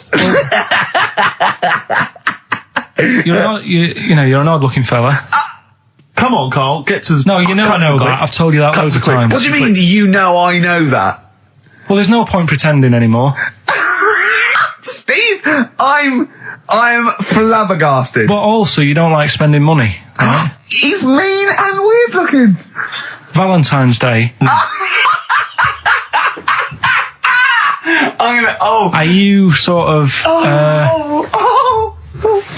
you know... You've got to love him now, haven't you? What are you happier with? The fact that no girls like you enough, right? This is really mental. Or are you happy because you don't have to spend any money on a card for someone? A little from column A, a little from column B. Right, let's have more monkey news. What have we got? No, we've got We've got so much to get into this show. Insults. We don't need the insults. I think we've got enough. We don't need the Yeah, insults. there's no more insults. No more What insults. angers me with Carl is he's been planning that. No, I haven't. I was thinking about it on the way in because Valentine's Day is coming up and I'm not a big fan of it. Condoms? You bought your girlfriend a box of condoms for Christmas. I don't think you can have a go at me. To be fair. No, but I don't just treat her on Valentine's. I'm always... Do you know what I mean? You don't even treat her on Valentine's. You don't even treat her at Christmas or on her Hang birthday. on. When do you treat her? Hang on a minute. Wait a cotton picking minute there. Oh, why I order. Wait a minute. What's that? Tiffany dog. I treat your girlfriend better than you, and I've only met her twice. I took her out last night and she enjoyed herself. Where'd you go? Until she had to write the check. Where'd you go? Where'd you go? To a chippy. A really... No. Play a record! It's a chippy. No, a really quality one. Right. Oh, God! Under a fiver for two. Oh, cut nice lots. wrapping. Not newspaper, greaseproof paper. And bread. Ash, and sometimes on XFM 104.9 I'm Ricky Gervais with me, Steve Merchant and Karl Pilkington. Right. We've got so much to get through. Alright. London's shit, innit? Sorry, shouldn't swear on air, my studio. Never swear on an on-air studio. Yeah. Apologies. Not really swearing, is it? I'll tell you what swearing is. Yeah, Graduate. You're going to play that again and give a winner. Give a winner. Well, let's hear it. So it's Karl Pilkington featuring in The Graduate. Yeah. Yeah. Well, Here we go then. So, are you ready for it? I've brought some condoms from home that Suzanne got for Christmas. Benjamin, What? will you bring me a hanger? A what? A hanger.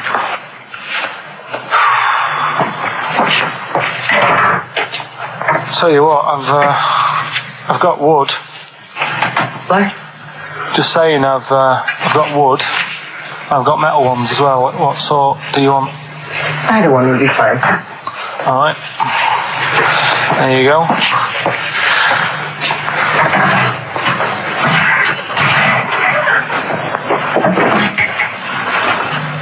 Are you afraid of me? No. No, I've seen weirder things than you. Have I ever told you about the two lads I went to school with who had big heads? Webbed fingers as well, but not related, and weren't mates, but both had the same thing, which was a bit weird. Yeah, I'd never found out what was wrong with them. Can I ask you a personal question? As long as it's not about my head being round, because Ricky's always going on about that. He's saying I've got a round head. Well, you can admit that, can't you? No, it's I'd say it's a normal sort of shape. It's just round. It is, isn't it? Yeah, but what do you mean? So is yours. Heads should be It's round. nothing to be ashamed of. I'm not ashamed. It's just a normal shape. Mm-hmm. And you can talk. Look at your saggy arse. Anyway, get your knickers off. Hello, darkness, my old friend. Oh dear. A classic, an Oscar-winning classic. Oh, Karl Pilkington in The Graduate. But what was the question, Steve? The question was, which actor was Karl Pilkington taking the role of? Well, that's easy. Which Everyone knows actress that. was he performing opposite? I know that. And the answer is Ricky. Hoffman. Mhm. And Bancroft. Anne Bancroft, Dustin Hoffman, and the $6.99 VHS cassette is going to Laura Gomez because she says that she'd be happy with the VHS, not the DVD. So best of luck to her. I hope she enjoys that. All right. Yeah. What we do next week? I've got loads of. I quite like hearing Karl in a sort of seductive environment. It gives you another insight into him. It gives you another dimension. I know. E.T. it is then. Exhibit X. and the track X. Have you seen 8 Mile, Rick? I really enjoyed it. You'll notice Exhibit makes a little cameo in there. Yeah, and that last bit, that wrap off at the end, was lovely. It was just like Rocky or something. Shall we have a wrap off maybe next week? Yeah, The three yeah. of us. Yeah. Let's try and master the art of talking civilly to each other first before we start making it rhyme. Oh, Rockbusters, Karl? Yeah. I'm not a champion of Rockbusters, as you know, but I think it's overstayed its welcome. But I'm Well, I along think with Karl's just giving the fans what they want here. it. Okay. It's a popular thing, isn't it? Got some good prizes. The press are behind it. Let me tell you what the prizes are. It's a dance music compilation, Cream Trance Anthems 2003. I play a lot of trance on the station. I put that on quite a lot and danced through it myself. There's the original motion picture soundtrack to the forthcoming film adaptation. When you've seen the film, I'm sure that will mean more to you. You like that, don't you? It's a good movie, yeah. Nicolas Cage playing himself and a twin brother. And it's wrritten by Spike, it's directed by Spike Jonze. Joined at the, what? No, they're not joined at the hip at all, or at the face. And we've also got the best one-hit wonders album in the world ever. What have we got on there? We've got things like The Crazy World of Arthur Brown, brilliant. Nina, 99 Red Balloons. The Rembrandt. In fact, it kicks off with Nina. Sure. That's followed up by I'll Be There For You, the theme from Friends by the Rembrandts. Yeah. And of course, Breakfast at Tiffany's by Deep Blue Something. Brilliant. Deep Blue Something. Is that the worst name ever? I think it possibly is. No, Sixpence None the Richer. Sixpence None the Richer. That's a Quite pretty bad name. Okay, again, I know we've got a lot of chill out fans who listen to us. The best chill out album ever. Yeah. Bear in mind, of course, all these prizes collated by Karl from, I guess, people's drawers. Yeah, look in your drawer, look in your drawer. Oh, dearie me. What is it? The only thing probably worth having is a, it's topical, if nothing else, Karl. A 7-inch by the White Stripes. Merry Christmas from the White Stripes. That was their exclusive Brilliant. Christmas single. So if That's early, isn't it? You get that. It is worth A lot of people have got to wait 11 months before that's released. Or was it last Christmas's? Exactly. And I have never heard of this DVD. Go on. I like to think of myself as being fairly familiar with TV and films, but I have never heard of Stephen King's Rose Red. Welcome On to DVD. a place evil calls home. And it's on DVD. It's certificate 12, so don't imagine anything too shocking. And it looks appalling. Is Rose Red Mansion truly haunted? To find out, Professor Okay, we've got the gist of it. They're not very good prizes. They're cobbled together, but if you've got nothing better to do, call in if you know the answers to these clues. It's Rockbusters. Let's not Right, let them so call in, Rick. I Please don't give let you- these people call in. I'll No, give you they're some, not calling in. It's email only. Carl, don't interrupt me. I'm just... Yeah. ricky.gervais@xfm.co.uk. Email only. I can't stress that enough. We just don't want to speak to you people. Right, go on. Right, so I give some initials out and a cryptic clue, and it makes up the answer on that. Well, sometimes it does, yeah. Go on. There's two of them, there's a new aspect, which I'll explain about in a minute. Oh, so, the first one is, cryptic clue is, well, if he would have been wearing an helmet, it would have been alright. And the initial there is B, right? So, well, if he would have been wearing an helmet, it would have been alright, B, right? Band or an artist. Second one, why are them Jamaican fellas swinging fish around their head? Okay. Alright, initials fills me with... DS. DS. Why are them Jamaican men swinging fish around their head? Alright? And the final bit to Rockbusters. It's a new bit. Last week I played you this.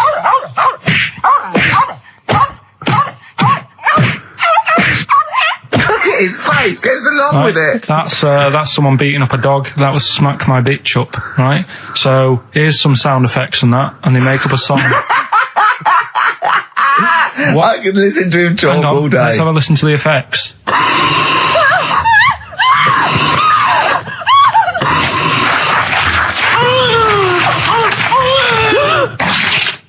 That's terrifying. Right, I told you not to play that one. It's rubbish. No one will get that. Well, we'll see. I heard that. I can't always listen. I said it's rubbish. No one will get it. No, it's not the one you think it is. Ah, right. So, email in, ricky.gervais@xfm.co.uk and you can win that stuff. I'm a little bit confused. I'm here. I've heard what you're saying. We've discussed this in the past. I don't know what's happening. What's that? Is that a clue? That's a cryptic clue. That's screaming to a song, is it? It was screaming. Well, don't say it. So it should stand up by itself. Don't give him any clue. Hang on a sec. So this is the name of a song. It's not a band or an artist. Yeah, the sound effects. So the first two are bands or artists, and the last one is the name of a song. I said we should abandon this. I said we should just pack it in. What, the show? Yes.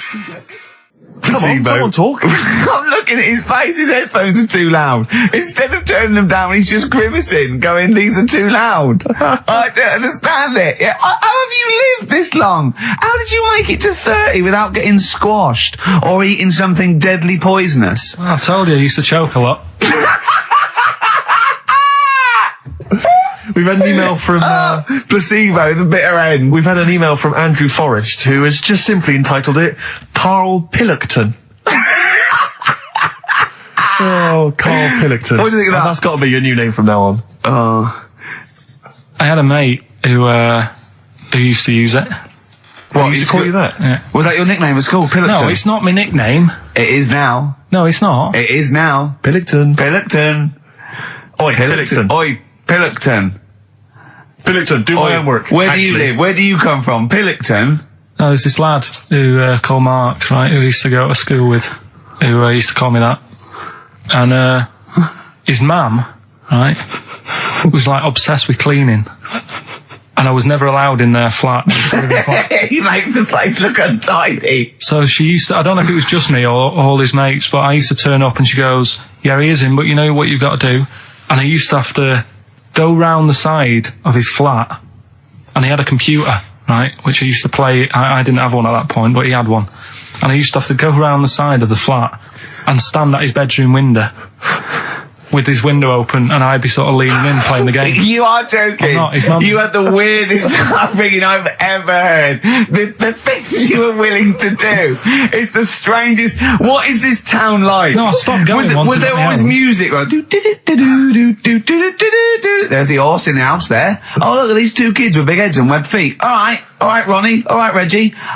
What was it like? She was obsessed. It is like you've grown up in a cartoon made for children. Yeah. No, his mum was really obsessed with cleaning.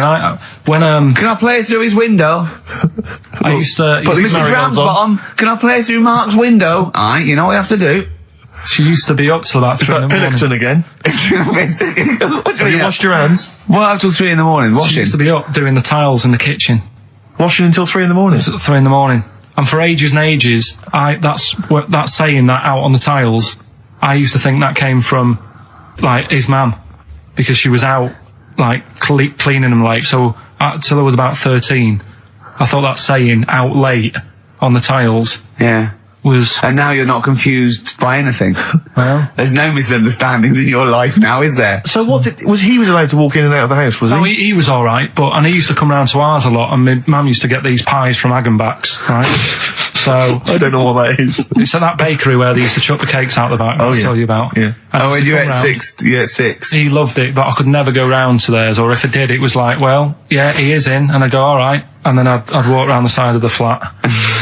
Stand outside.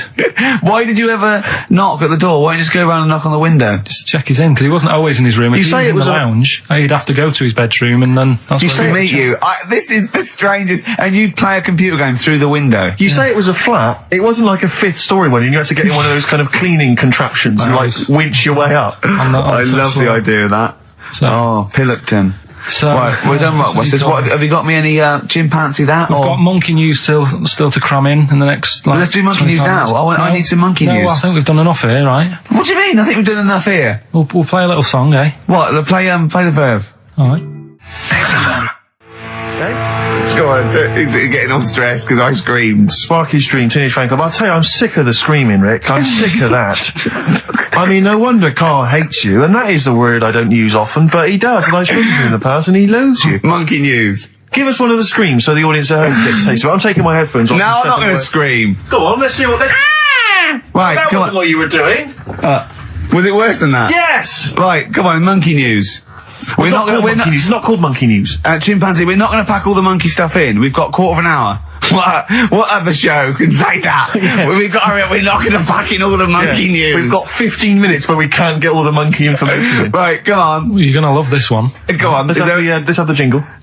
Oh, chimpanzee that! Right, I don't know how recent this was. Oh, God. 17th century?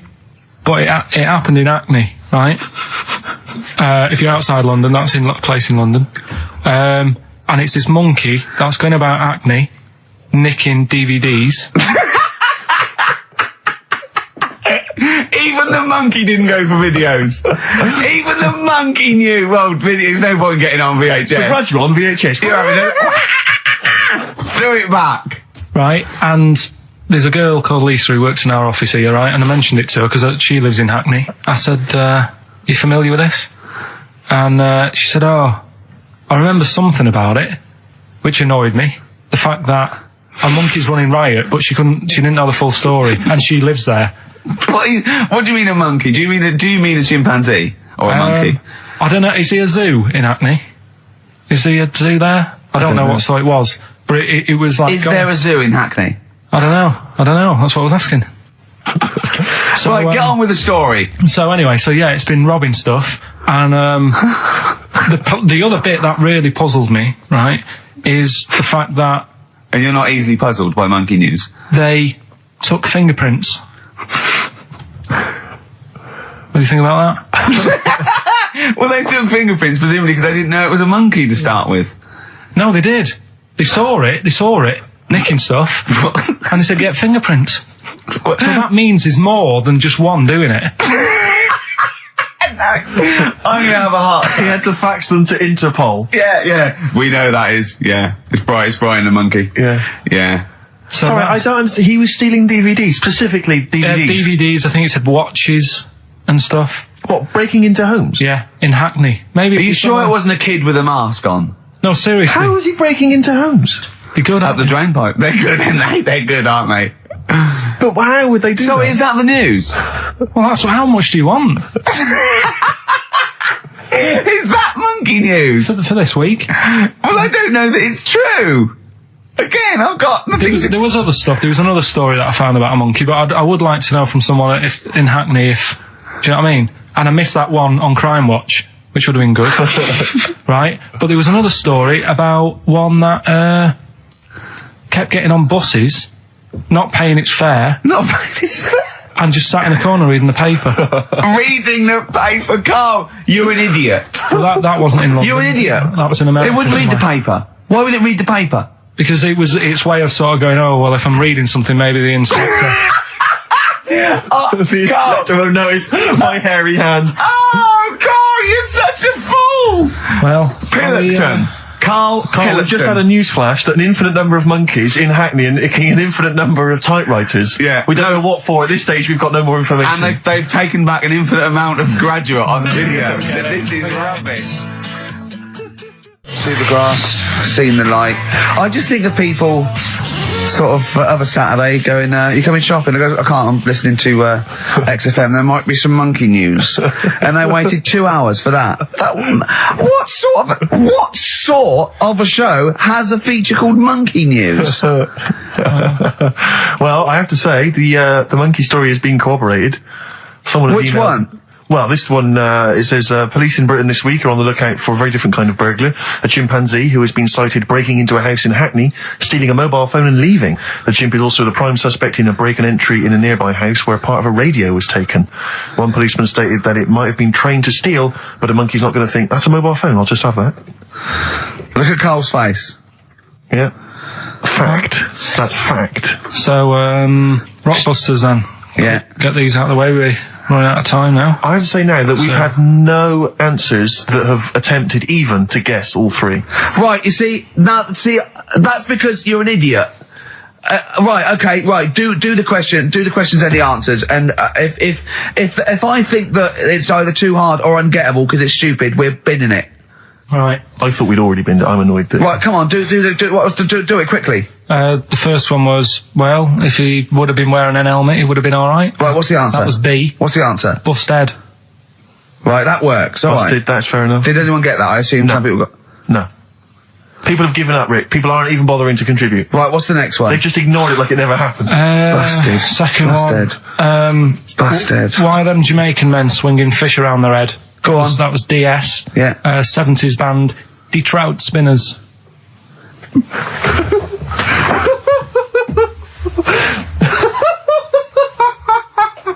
The Detroit Spinners have become the D-Trout Spinners. Yeah. Okay. Brilliant. And then the final bit, I'll play you some effects. They went like this. Let's hear them. It's terrifying, Carl. It's sinister. Well, what's happened there? What was happening? No. What's the answer? That was Born Slippy. The woman was having a baby. The doctor tried to grab it. It fell onto the floor. That's in your head, Carl. That's just a load of screams. That's in your head. Oh. Do you know what? I haven't even got onto Born Slippy. I'm still on the Trout Spinners. Well, let's put a song. That's it. I don't know what to say. A song for the ladies, surely. Did anyone get any of those? Let's end with Nick Drake and the Beautiful Riverman, and we'll see you next week. And hopefully, Born Rockbusters Slippy will be did Trout Spinners. ditched. Trout Spinners. Well, don't keep saying.